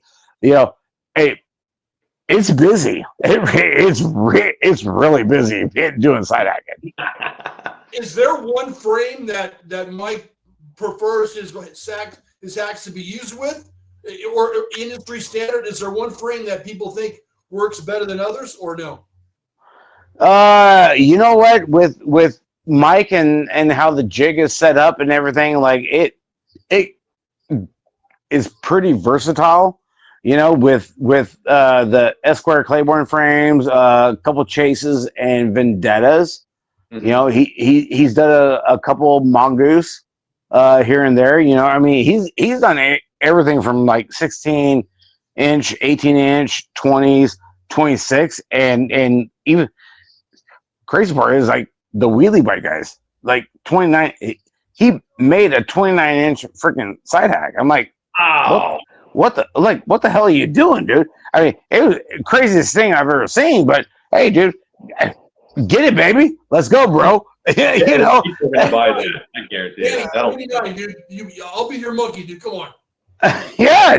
I'll be like riding like this because the bike's gonna be so big. No, you know, well, I mean, he did it for one of the biggest. I mean, he's next to Dick Cheeseburger. All right, Jake Santos. That's out of Hayward, California, and is on SE and has Throne and Broke Boys as sponsors. And he came to mind and was like, I need a 29-inch side hack. I was like, oh shit. Oh, okay, here we go. That might be interesting, man. I don't know. Anyway, no, dude, it worked out good. You know, I'm gonna tap out. I'm gonna tap Danny in. Go for it, Danny. I'm sorry. Mm-hmm. What I'd like to do, guys, before we get into the game, take a quick 5-minute break because I've drank a lot of water here. Yeah. And then we'll get busy and do some trivia. How's that sound? Let's go. Let's do the trivia. I've been waiting freaking like all summer. Yeah. Before we get into trivia, can I go into Rick's background, his BMX racing? Do you mind, Rick, a little bit? No, go for it, Kevin. Yeah, no. Okay. All right, so go ahead, Danny. When you come back, Danny, we'll talk. It's about it's not much, honestly. It's pretty pathetic. So were you like a good race? I mean, you obviously raced when you were a kid, or are you an adult, or what happened? No, like my neighbors, Delmer and Dwayne that live behind me, they raced at Seminole BMX and everything. And it was a hard, tough battle to try and get my parents to be like, I want to go race bikes. You know, like we did the whole street light thing. It's like, dude, the street lights are on. You got to come in the house. And we jumped curbs and did the whole machismo on that. And then I had a handful of like kids locally that were racing at Seminole, you know, so hop in the car a couple times and go out there and see Donnie Robinson. Or I think I was 10, Donnie was 8, you know, and Donnie Robinson was a gangster even when he was a kid, you know. And then we had FM Cyclerly, Newark Schwinn was another big kind of like local team where they showed up with like a big squad, you know, and it was crazy. I was like, fuck, goddamn, dude. You know, then I got my buddy, Justin Beeman, with his brothers, that he runs the Hells Angels clubhouse in Altamont here in Tracy, California. And he was a big one. You know, he was huge with FM Cyclery, but wasn't on the factory side of it, you know, and they were kind of like low key with F&M, and they did a lot of freaking red line stuff. And I'm like, fuck, you guys are fucking studs. You know, another buddy, I had Connor Welch, that, don't ask me how he fucking got signed up. And he got signed up with Titan. You know, Titan was huge. You know, Titan is the one that came up with the whole oh shit, what the hell do you call them? The metal. Yeah, titanium. Yeah. You know, and sitting there like, Jesus Christ, dude, you got a fucking titanium fucking bike, dude? Are you kidding me right now? It was insane, Kevin. Honestly, it really was. You know, but it was a great time. How old were you started racing? I was 11. Okay, all right. Yeah. Were you I was 11. Were you motophil? What were you? No, well, no. My thing was, so like let's take it back to the show you guys had with Mark Jackson with going down there to Red Devil. Okay, Red Devil was literally an 8-minute bike ride for me. Okay, and it was Red Devil was the place to be for everyone that was in the kind of Central Bay area, right? So to speak. I wasn't one of those lucky kids that I could land anything. I'll send the shit out of it, but there was no guarantee I was going to be smooth, on the other side of it. And I grenaded like a lot of stuff, but I went to the races and everything, and Sonol. Here's the thing with Sonol BMX. You go to Sonol BMX, you go out there, race your bike, everything's all fine and dandy. You're done by like noon, and then you go next door and go play paintball. You get to go play paintball and ride your BMX bike on a Saturday? Shit, hell yeah, sign me up. Yeah, and it's still there. And it's still there. Sonol paintball is there, but Sonol BMX, the only thing left is the tool shed. The tool shed is still sitting there, and I drive by it every day going to work, to and from. Yeah, my dad doesn't live too far from Sonol BMX. That was my local track growing up, and man, it's if you look to the right when you're going down Highway 84, it's like this windy road, Kev, and I go, oh, there it is. It's like I can kind of spot it, but it's just covered in like weeds and stuff like that. It's so crazy. It's like even though they widened Highway 84, Danny. Yeah. The tool shed is still there with the power antenna that shoots across. Is like, starting hill is right there. Yeah. You guys are both truck drivers, right? I know Kevin is. Rick, are you a driver? Yeah. Yeah, that's cool. I forgot you guys had that in common. It sucks. It sucks. It's not great in California, dude. Stay in school, everybody. Exactly. Yeah. That or start a podcast and freaking you're gonna go make the money like Joe Rogan. That's what we're banking on, man. So I could deal with that. That'd be all right. The shitty part about doing the whole podcast and everything and having a good time, honestly, is like I can go and replay and come up with a podcast throughout the whole week. I don't know how many times, and just sit there on the open road and I'm like sitting there like, okay, we're gonna talk about this. Okay, well, like, okay, how do we break it down? Why exactly? Watch your guys' show. Like with what I said. With Mark Jackson. Mark Jackson is one of my brothers. I love Mark. And then with Mike Rodriguez last weekend. With Crit Plate. Man, dude, he threw some freaking heaters out there. He threw Kevin McNeil freaking under the bus for 09, and then he threw freaking Toby in there. I'm like, okay, here we go. This is beer budget freaking material right now. All right, I want to know what the hell's going on. Kevin McNeil, right? Kevin Shepman, right? I can't remember the 09 guy. Yeah, his name's not McNeil, right? It's Shepman. I don't know exactly. I can't remember now, dude. To be honest. No, I think it's McNeil.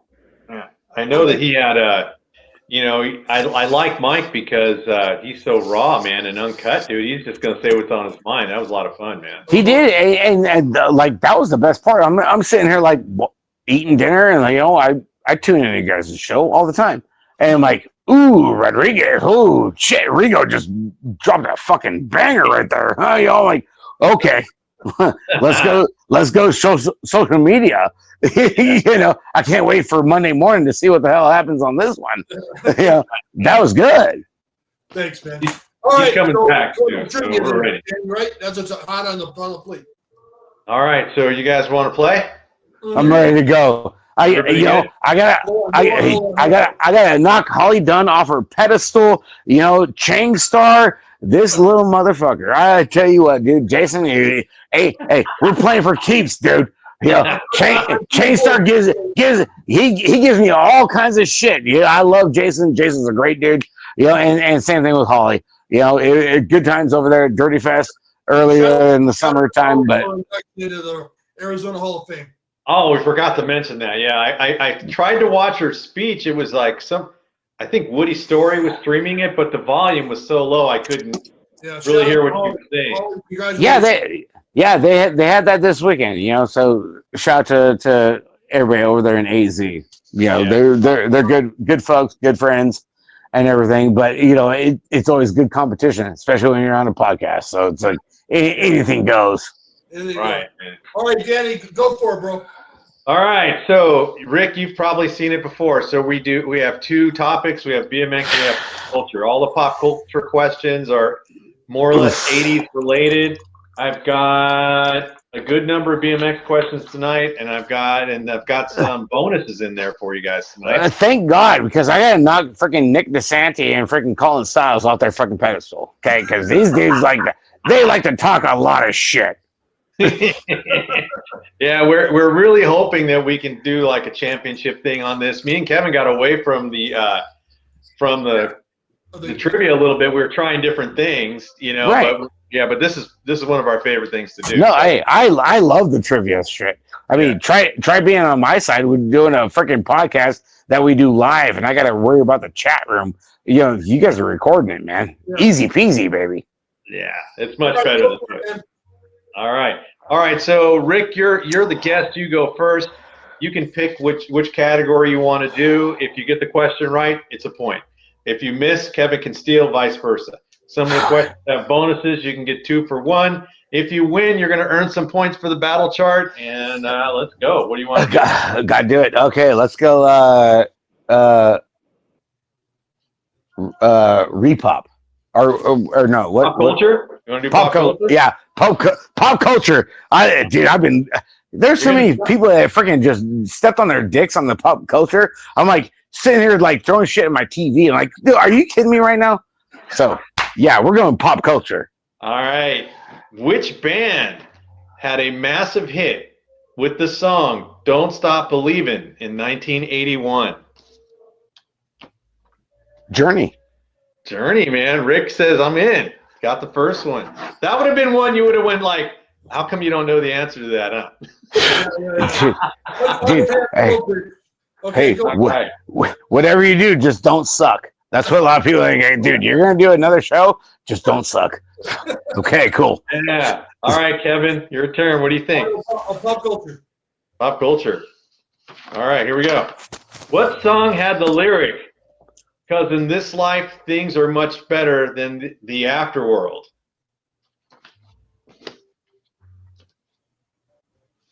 Ooh. Damn. I can tell you the artist. Okay, here's the lyric. "Because in this life, things are much better than in the afterworld." The artist is Prince. All I need is the name of the song. Ooh, Kevin always knows. Oh, damn. Right album, but wrong song. What do you think, Rick? Can you steal it? Ooh.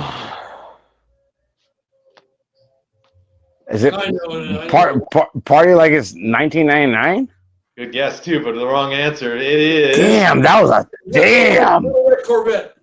Let's Go Crazy. Oh, Let's go. It was the really? It was the first song that they sang. Oh my God. Yeah. Ooh, shit. I'm telling you, dude. People don't understand how tough freaking trivia could be over here.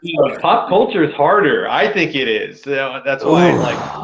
That was gonna go. So that was Kevin's turn, right? Okay, Rick, it's back to you. What do you want to do? All right, let's go BMX. All right, Rick's got the whole shot. He's going to go to BMX here. So here we go. There's the true and false. Pete Loncarovich did not use CW bars after he left CW for Haro. I'm going to say true.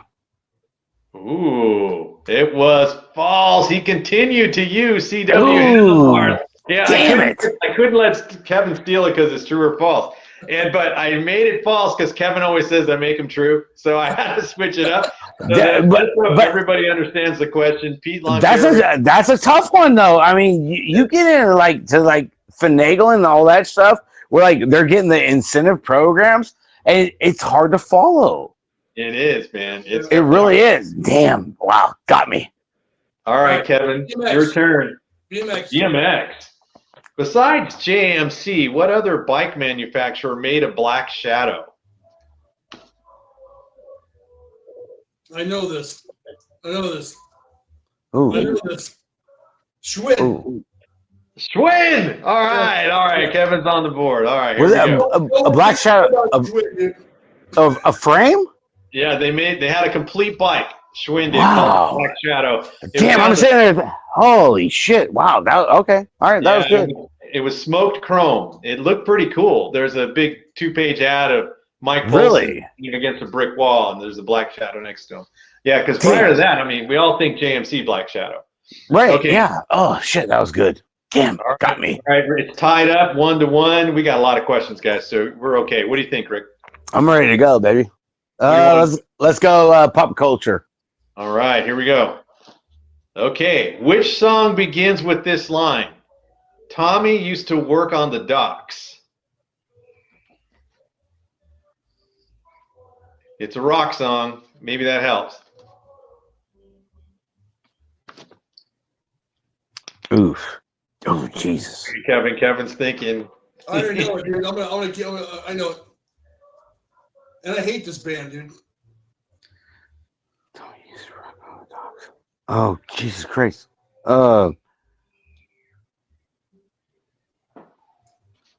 This is one of the last music ones. So after that, it gets a little. It is. No. Oh, God. Would it be fair to give him the band's name, Kevin? Shit. Go ahead. I still think we'll get it. Go ahead. All right. So the band is Bon Jovi. The song starts off, Tommy used to work on the docks.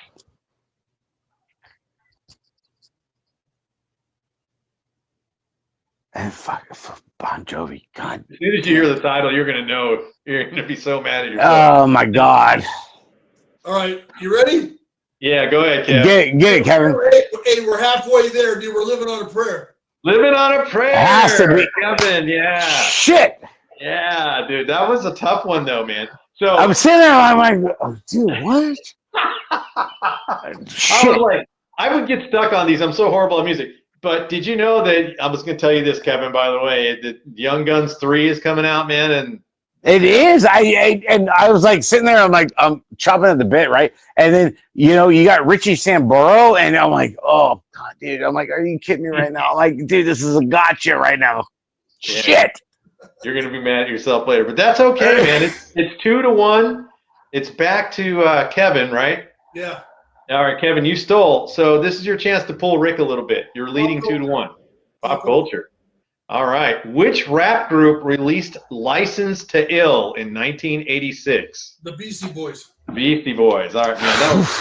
That was a softball for Kevin, sucker. Baby, let's go. I mean, I got to give it to that one. I mean, dude, I'm all for it, dude. Beastie Boys, hell yes. Yeah. I'll forfeit that one. Hell yeah, Beastie Boys. All right, we're back to Rick. What do you think? Let's go BMX. BMX, here we go. All right, this company in the 80s made a mag-style wheel that was featured on a red line. It was not Skyway. What was the name of the company that produced the mag-style wheel? And it went on red line freestyle bikes. What do you think? Mongoose. Oh, well, no, not Mongoose. What do you think, Kevin? Do you know? Oof. What? Okay, what's the question again? Okay, this company in the 1980s made a mag-style wheel. So it was similar to a tough wheel. And it was featured on the Redline freestyle bikes. Do you know what the company was that made this wheel? ACS. Oh, what? No, it's not ACS. What? I had to think for a second because I want to make sure it was Peregrine. Peregrine made that. They made what the? Peregrine made it. So it was kind of a kinked tough wheel, so it was kind of slanted. Really? Yeah. So that's what you would have seen on like RL's bike back in the 80s. Was the Peregrine wheel. Oh, Jesus Christ. Holy shit. Damn, this shit is tough. Rick, this is good because Kevin missed. And so now you have a chance to bring it 3-2. All right, here we go. Jeopardy. I'll take fucking BMX for 500, Alex. Is it Kevin's turn? I lost track. The original question. No, that was your question. No, Kevin had that one, and then Okay. yeah. No, we both folded it on that one. All right, it's Rick's question. All right, we'll go to Rick. Go ahead, Rick. What do you want to do? Let's go pop culture. He's going back to my pop culture. it's my saving grace right now. Okay. This one hopefully will get you a score. Who directed the movie E.T.? Who was the director of the movie E.T.? Kevin hates E.T. I don't know why. That was Lucas Films. Oh, who's the director? Can you remember who the director is? What the fuck? Oh, Jesus Christ.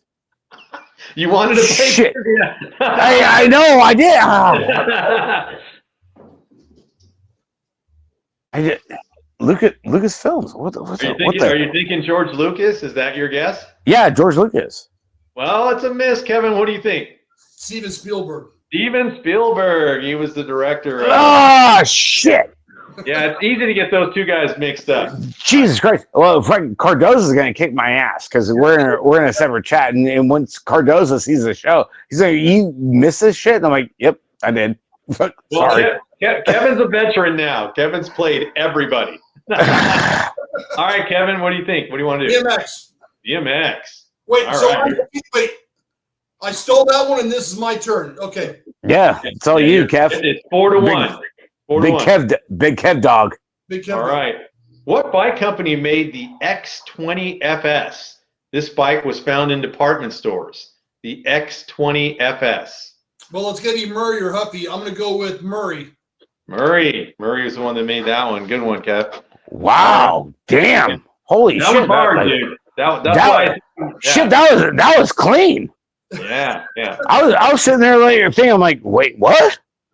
Yeah. I'm like, I only know because I saw I pull out a magazine and I look for questions. That's the only reason I know. Yeah, no, I get it. I get it, but man, dude, like that was pretty damn good. I'm like, I'm not gonna lie. The department stores part kind of narrows it down. Then you're like, okay, got to be a Murray or Huffy. Kevin kind of went right where I was thinking. All right, Rick, what do you think?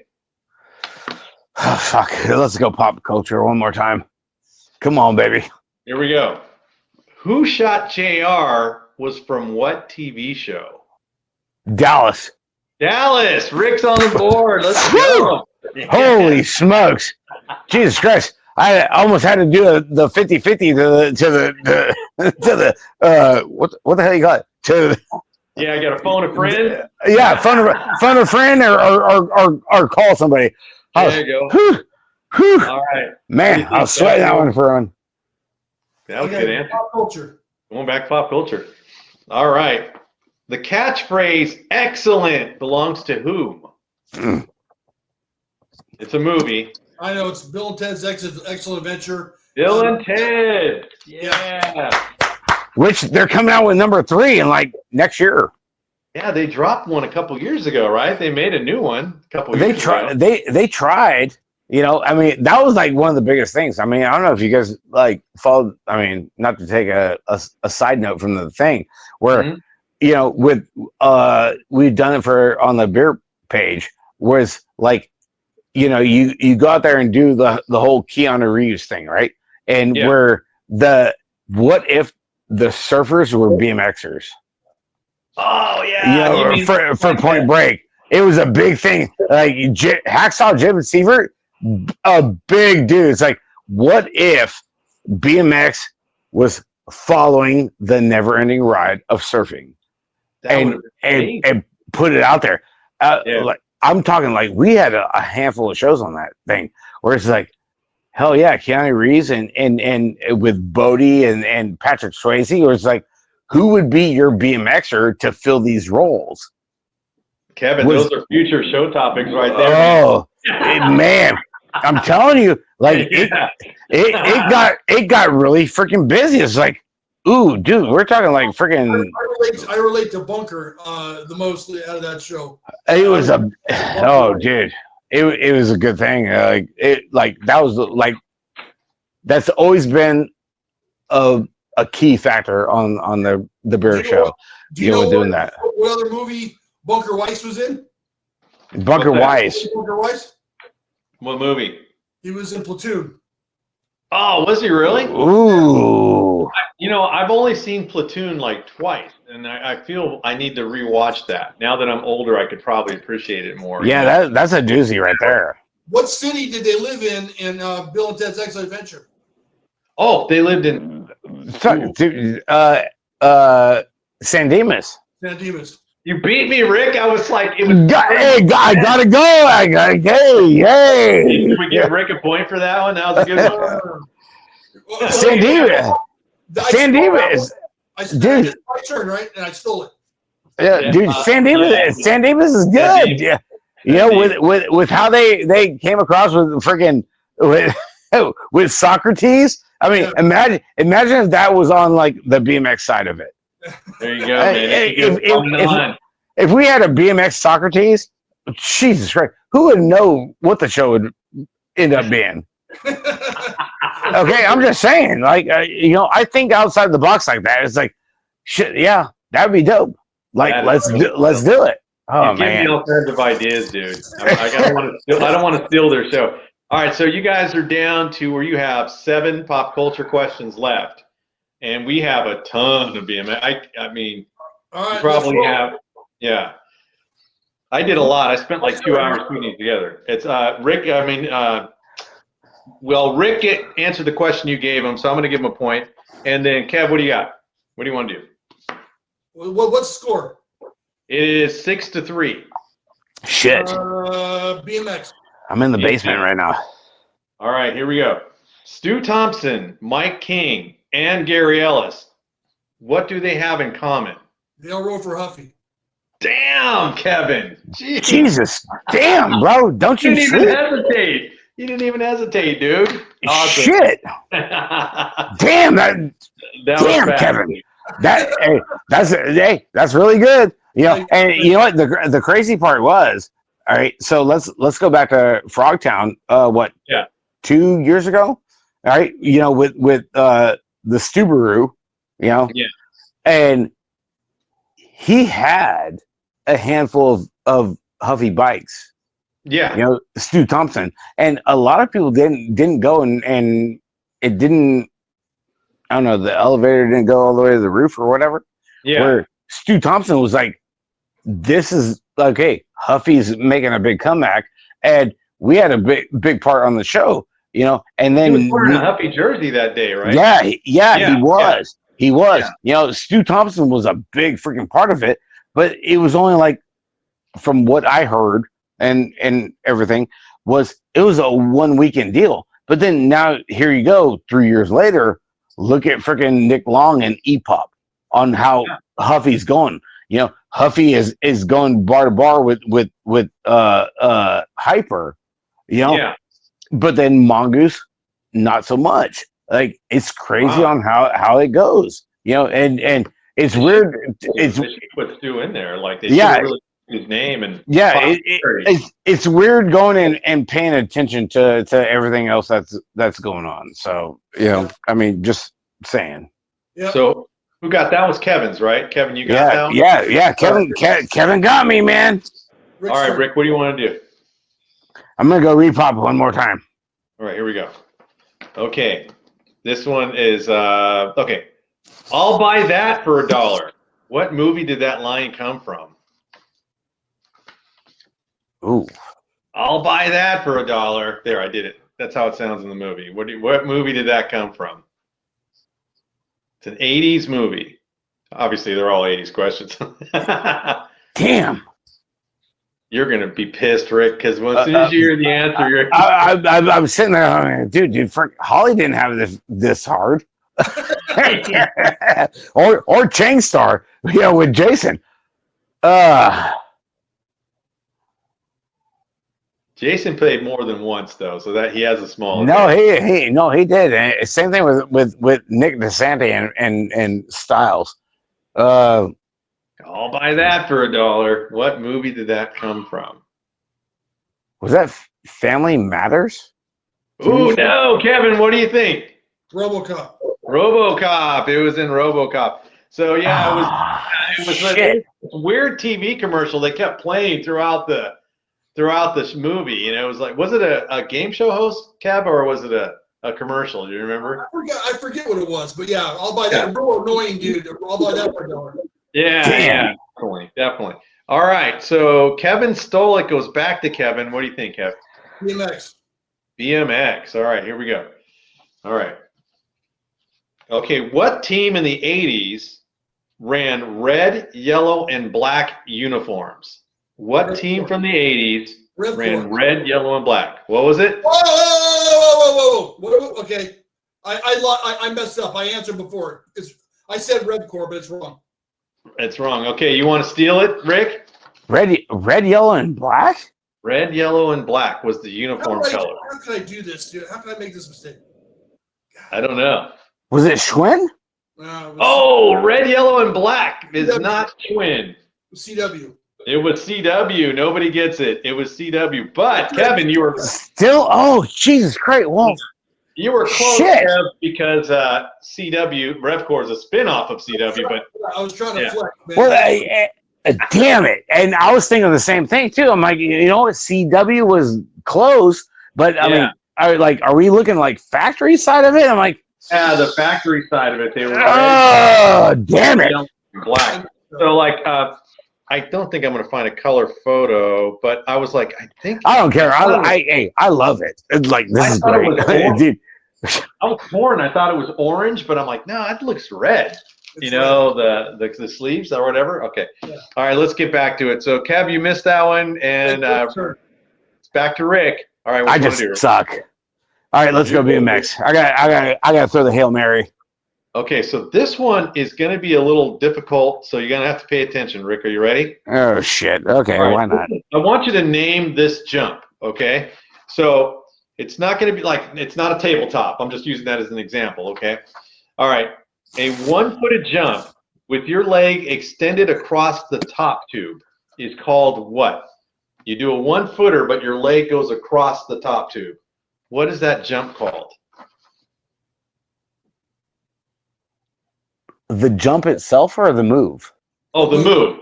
The move. Okay, so you're jumping in the air, but you take 1 foot off the pedal, but you kick it over across the top tube of the bike. That jump is called something. A knack-knack. Ooh, I'm gonna give him that, dude. It's a can, but the knack-knack is the opposite direction. So I'll give him that one. That's good. Yeah. How's that? You know, how's that honestly like really go? You know, because like, it's tough. It's tough to go and like. I think the knack-knack was 2 legs over. Was the knack-knack 2 legs over the top tube? Is that what it was? Because I know the knack-knack can basically the same style of jump. Well, no, and a lot of people go like, well, it's like oppo, like right to left, and it's just like, well, like, how do you call it? Like being an announcer, it's like, no, dude, that's a knack-knack. There you go. I'll accept that as a correct answer. Whew, baby, let's go. Yeah, all right. Hold on. You need a restroom break, Kev? No, Morgan. What's the difference between a knack-knack and a can-can? Oh, that's his son. His son's a big time. Oh, here we go. Oh, let's go. Oh, Jesus. Oh yeah. That's good. I like this. A can is 1 foot. A can is 1 foot over, and then a knack-knack is both feet over. Okay. That's what I said. Thank God. Front and back. Shit. If you just one with the back, you gotta do 2 to be a knack-knack. Or a can-can. There you go. Can. Got it. Yeah. All right. Thank goodness. I was sweating it, dude. I'm blowing bubbles here through trivia right now. I'm trying to do it for the home team. Hey, I'll put it to you this way: you're doing better than Al did. It's fine. Hey, Al is a whole different show than what we can do on this. That's my dude. Al's my guy. Yeah. Kevin's pretty good at this, man. He's had a lot of practice. All right, Kev, what do you want to do? Pop culture. All right. Oh, it's a Rocky question, man. So Rick he's really good at Rocky. All right, here we go. In Rocky 1, Rocky fought Apollo Creed to a draw, knockout, or split decision. What was the outcome? Rocky 1. Did he win by knockout? No, I know. He lost by split decision.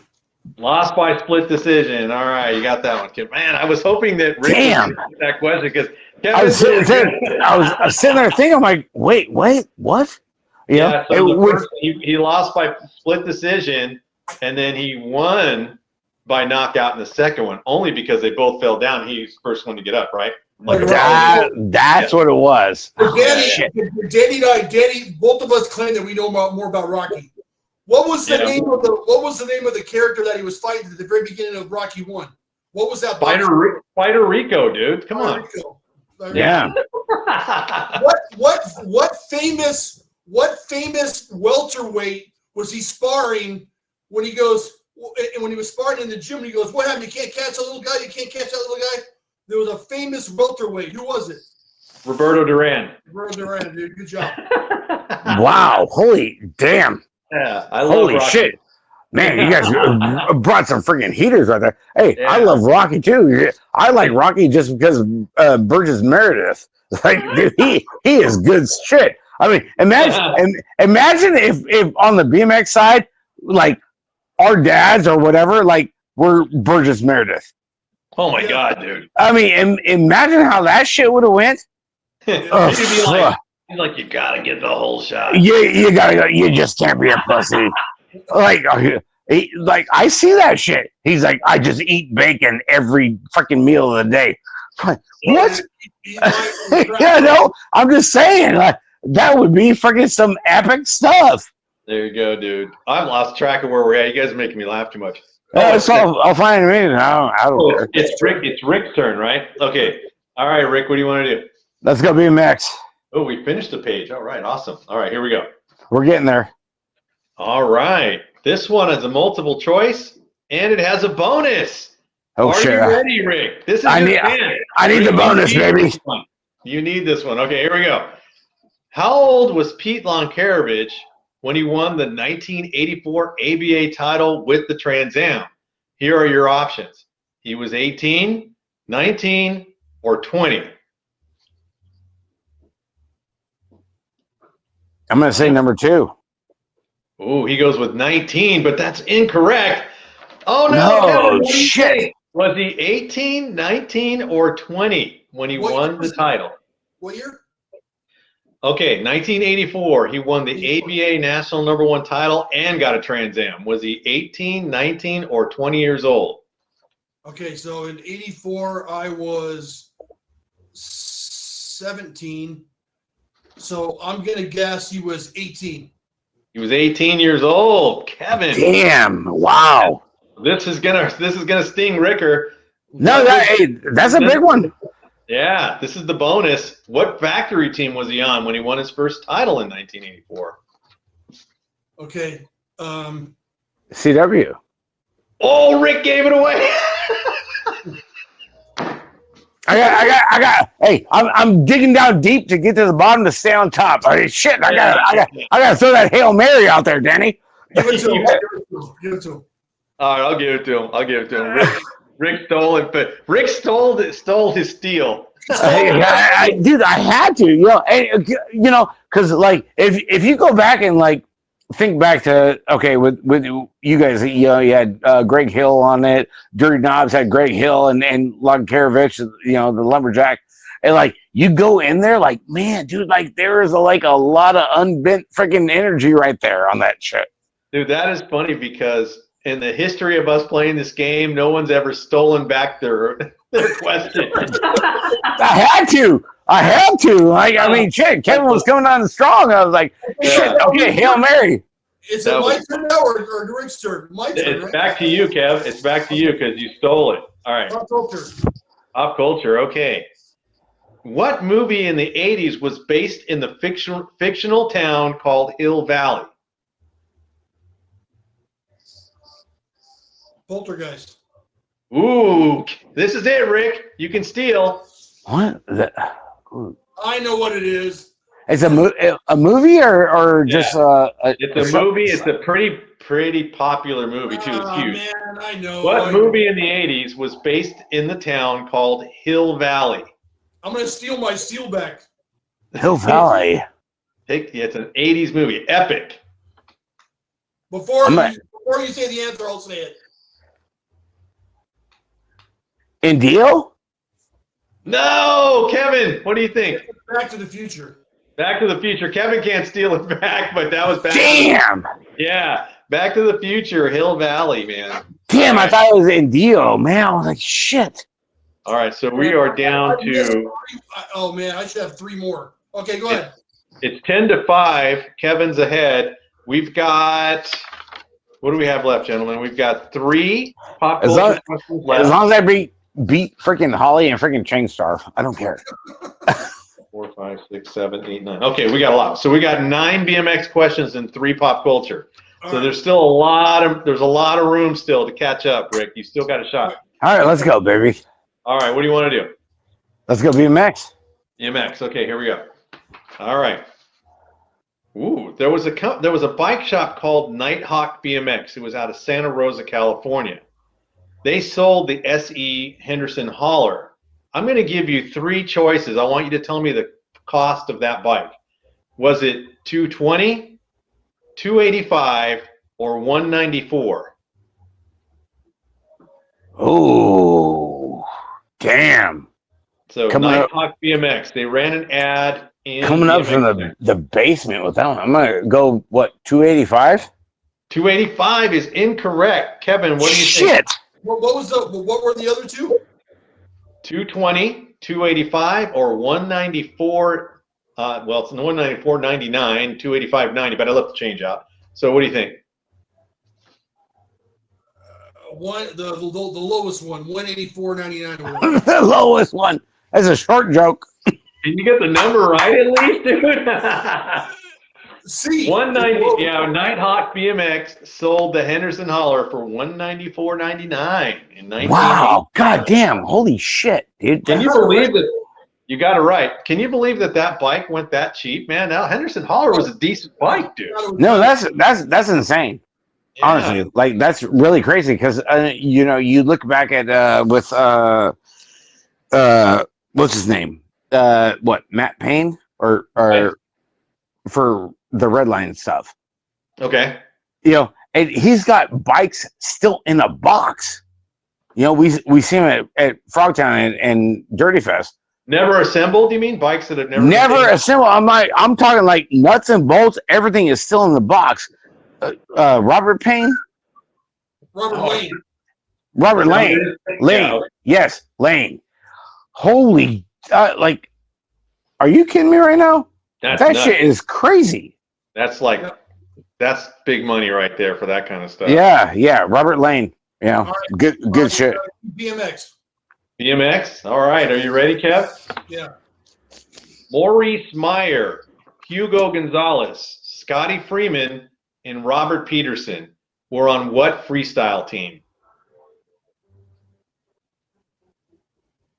I know we're not freestylers, so these are a little harder. But what do you think? No, that's good. That's good. That's juicy.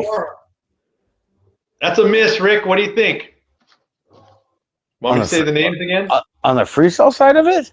Yeah, so Maurice Meyer, Hugo Gonzalez, Scotty Freeman, and Robert Peterson were on what freestyle team in the 1980s? That's a big freestyle team, by the way. Yeah, that's thick. Ooh, that's a roster.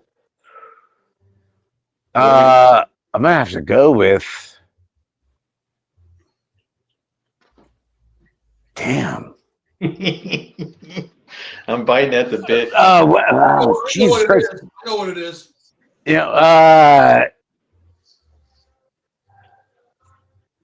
Take a guess, Rick.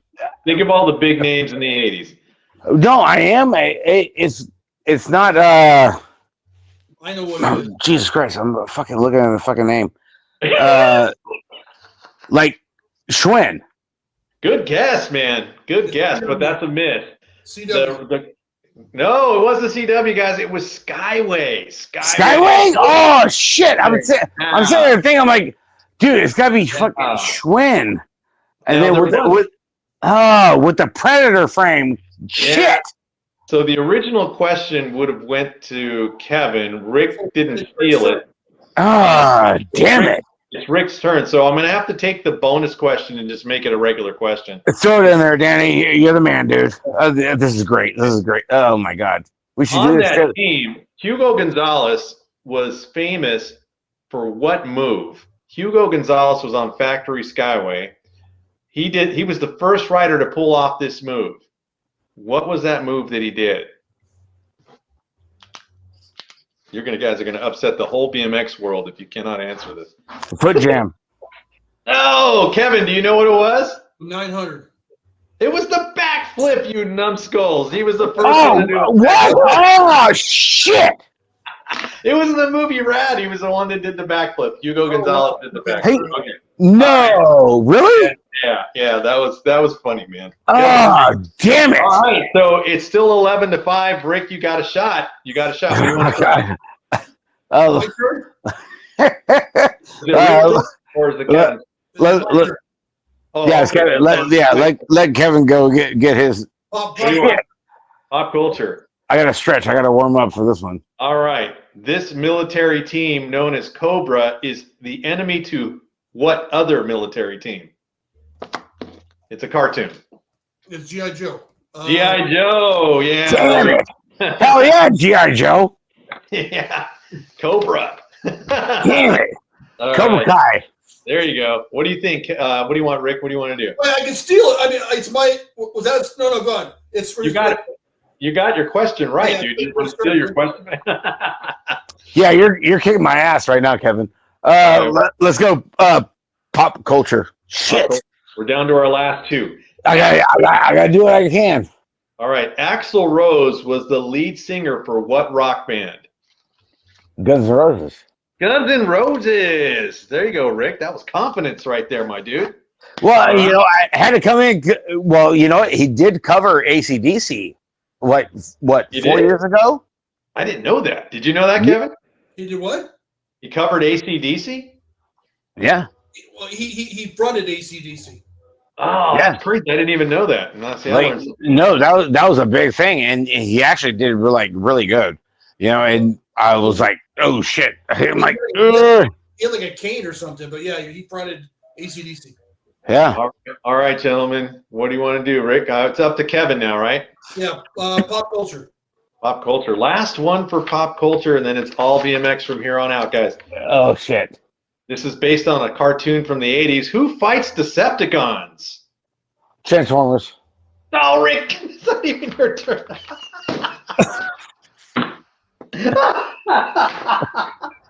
Should I give him that, Kev? You gotta be ready to go. All right, I'll let Rick take it, but I'm gonna have to give Kevin another question. Okay. Yeah, you never know. Anything can happen, Danny. Like Jesus Christ. All right, we're all down to BMX now. Now, this is a multiple choice question. No, I'm sorry. This is a question with the bonus. Here we go. Ooh. Who made the Pro Raider? Hutch. Hutch made the Pro Raider, so that's one. Now, Damn. what two colors was the Pro Raider available in? Chrome and black. Ooh. Rick, you want to steal his miss for the? I'm gonna say blue and pink. Oh, chrome and white. Came in chrome and white. The Hutch. Oh shit! But Kevin, you still got a point off that one. So we're running down to our last. Looks like 1, 2, 3, 4, 5. We got 6 more questions. All BMX. Oh, Kevin's baby, got let's 13. go. Rick's got 7. So Rick can still close the gap on these BMX questions. I'm gonna try. I'm gonna do my best. It goes back to Rick because you got the. It was your question for the Hutch Pro Raider, and you got a point on it. Oh, okay. All right. In 1987, what BMX company was based out of Huntington Beach, California? Pretty mainstream. Oh. Huntington. One of the big boys. Definitely one of the big boys.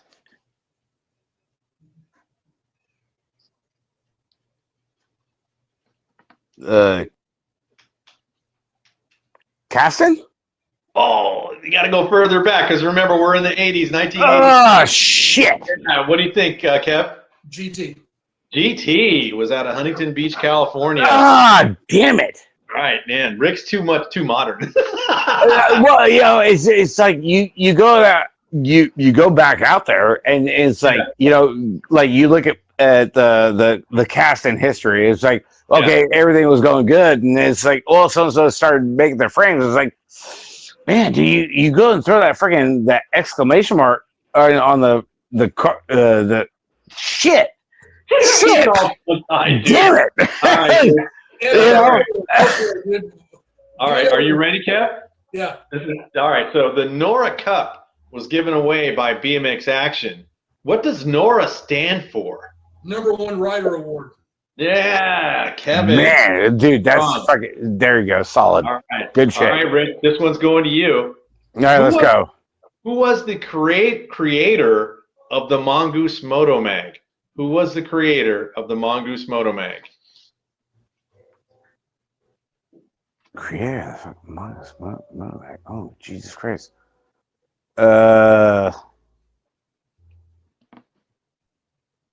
Jason's laughing at you right now. I don't. It's a fucking you got to go way back, man. I'm going way back. It's got to be shit. Oh goddamn. The dude from shit. Oh god damn it. What do you think, Kev? The main guy from SE. Oh no, not Scott Brythop. What do you think? It's not Scott. It's not Scott. Oh shit! What do you think, Kev? Skip Hess. Skip Hess. Skip Hess is the man. Oh my god! I was sitting there thinking, like, dude, it's got to be Brythop, and I was like, oh shit! All right, guys, we got 3 left. This is getting all right. This is great. This is good stuff. We're wearing Rick down. Yeah. No, hey, I don't got to worry about going to work tomorrow, so I'm good. And whose turn is it? My turn. It's Kevin's. Kevin. Andy Ruffle was a famous BMX racer from what country? Britain. England, Britain, whatever you want to call it. It was the UK. So England. Okay, that can't. All right. Okay. Bonus. He from GB. What factory team was he on? He was on Mongoose. He was on Mongoose. Damn, Kevin, you're on rare. Damn, look at you, Kevin, hitting the buzzer. Shit. Dude, how many ways can I say England? I said England and I said Britain. Man. UK. What the fuck? Yeah, I just put UK, because I just watched the documentary on Mongoose today. No, that's good. That's good stuff. I'm going to take that one. Okay, the Mongoose Cost Cruiser. Oh, sorry, this is Rick's question. Ooh. The Mongoose Cost Cruiser was made for what rider? This goes way back too, Rick. Oh. The Mongoose Cost Cruiser. Yeah. I think that was a 26-inch cruiser. Was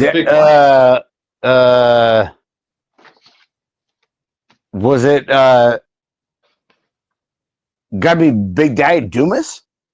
No, Rick. What do you think, Kevin? Jeff Cosmola. Damn, Kevin's on fire. Cosmola. Shit. Yeah. All right, guys. We only have one question. Damn, I was sitting there thinking, like, dude, it's gotta be freaking Dumas from when he did the Quicksilver thing. Shit. Why is this so much harder than Holly and Nick DeSante and Colin Styles? You have a lot of the current stuff in your head. My god. No, it's a great time. Honestly, I love it. One question left. This one goes to Kevin. Okay. What did Danny Milwee, Mike King, and Pete Lonkarovich have in common? Danny Milwee, Mike King, and Pete Lonkarovich. Ooh. Oh my god. They're all national #1 amateurs. Those are all that. Okay, let me rephrase the question. It's not a fair question. What factory team did they have in common? Danny Milwee, Mike King, and Pete Lonkarovich. Diamondback. Not Diamondback. Shit. Not free agent. It was Haro. All 3 of them raced for Haro. No shit. Right. Yeah, oh my god. And that's it, guys. That's it. I had a bonus for that one, but the bonus was for Danny. No, hey, you know what? That's awesome. Honestly, Danny, Kevin, like that shit was like that was intense. Like it's like BMX Wheel of Fortune right there. I can tell you right now, Rick, it's like when you get ready to play trivia, it's almost like you have to thumb through a few magazines just to. You have to, man, but it's so freaking fun. Yeah, it's cool. I think it's fresh in my mind because I do BMX magazine reviews all the time and old school racing reviews, so it's always fresh in my head. But ask me the new stuff, and I get kind of stumped. No, hey, I'm all about the old school stuff. I mean, a lot of people like last weekend. When I sent you all the information of Boomtown. Which we appreciated, by the way. Those were great. Yeah, with the 40th anniversary, like this is the number 3 track. Yeah. Out of all the states, first is Sarasota, then it goes Waterford Oaks, and then it goes Boomtown up there in Shasta. Right off of 5. Honestly, it's a 3-hour drive for me from Manteca. You're over there in Lathrop. It's a straight shot. But like I was saying, and sent you all the pictures. Dude, Mike Rodriguez with Crit. Yeah. Dude went above and beyond. Marty Bozer was another one, a past guest. He gave away a GT Interceptor for the kids in the vintage. Doing that, Captain? I didn't know he was doing in the vintage racing. The vintage kids was from 8 years old to 15 years old, and Marty was just like he threw a Hail Mary, And for those, I mean, you guys know, I'm an announcer, right? And racing and all that stuff. And he's like, big twist. Yeah. The winner of the vintage is getting this GT Interceptor.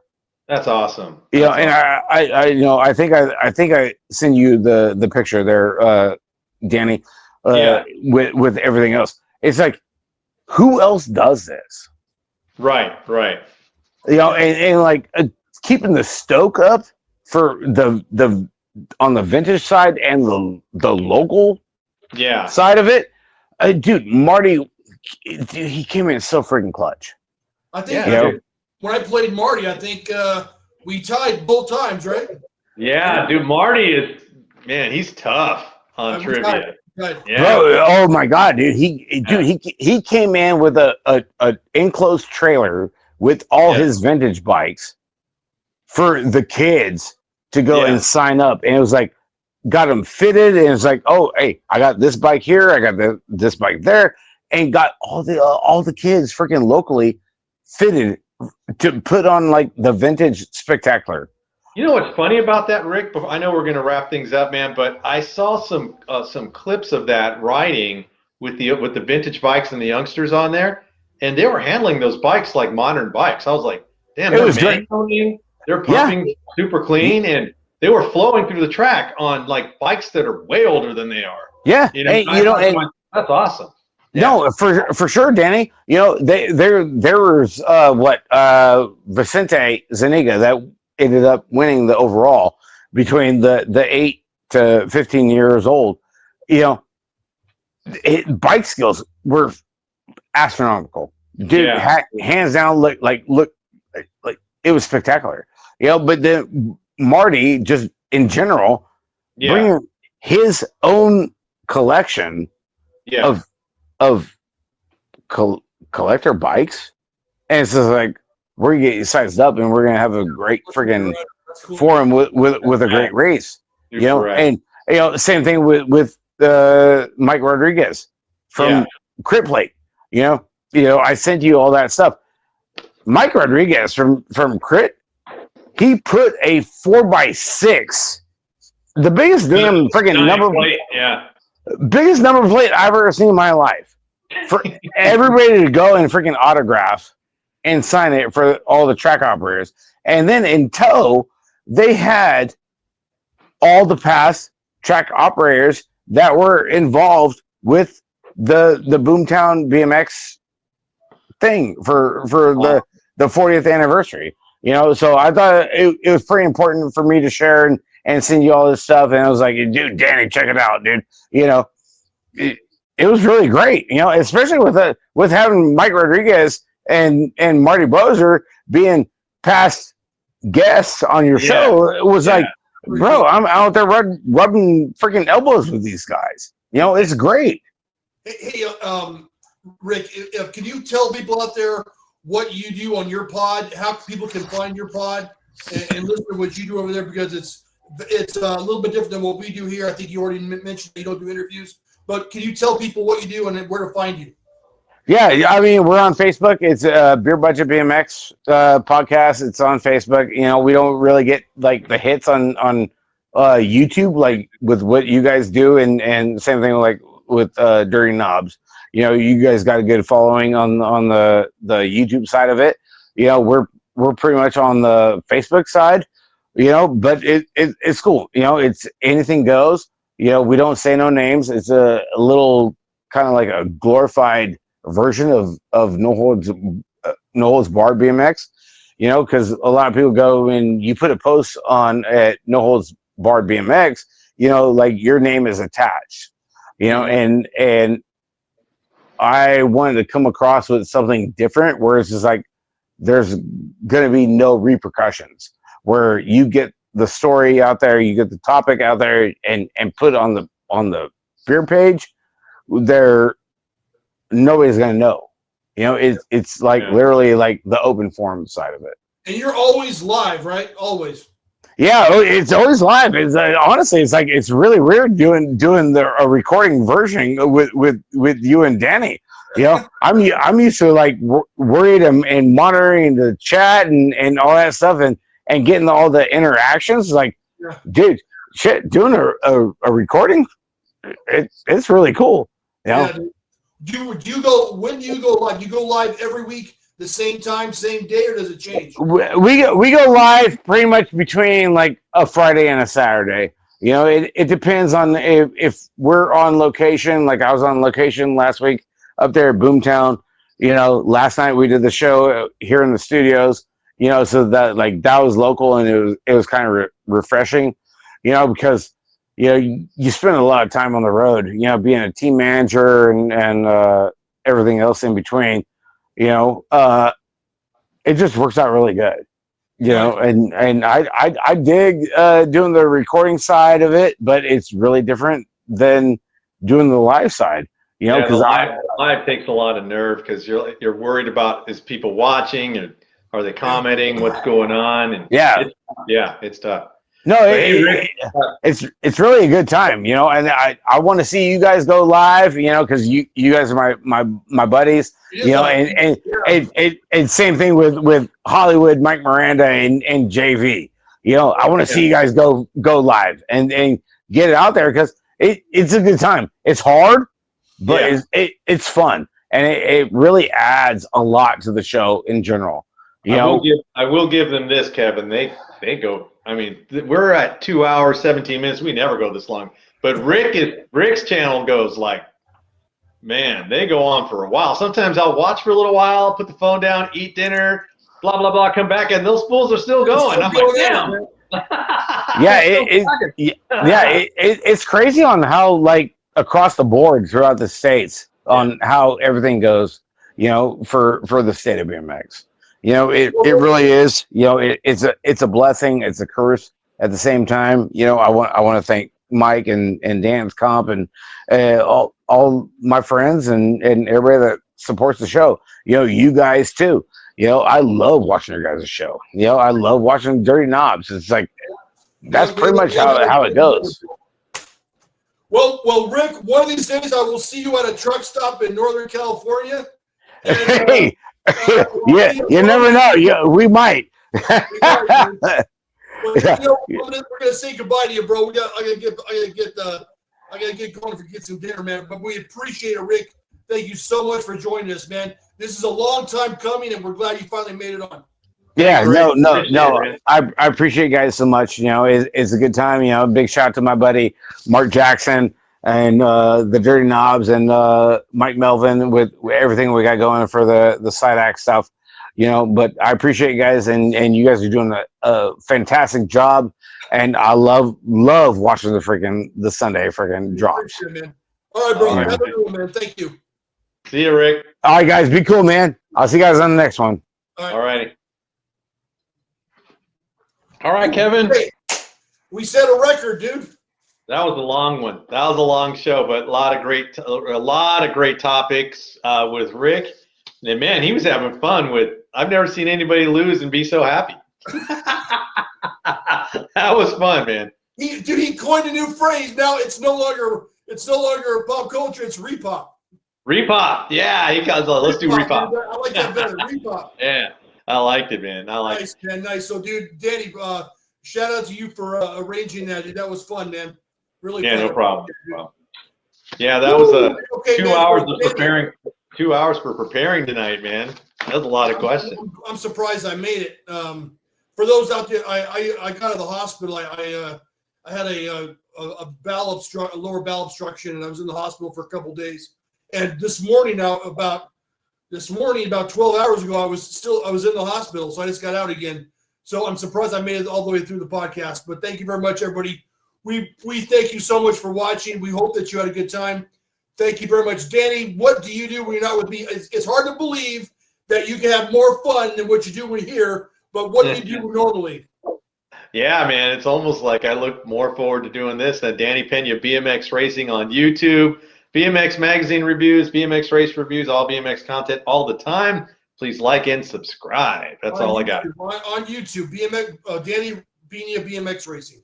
On Check it out. YouTube. As always, Danny's channel is always linked into the description of the videos that we make. Thank you so much, everybody, for joining us. If you'd like to support the BMXPERTS Podcast, go to BMXPERTSPodcast.com. You can grab a shirt, you can grab a hat, and you can subscribe there. You can subscribe here. Thank you so much.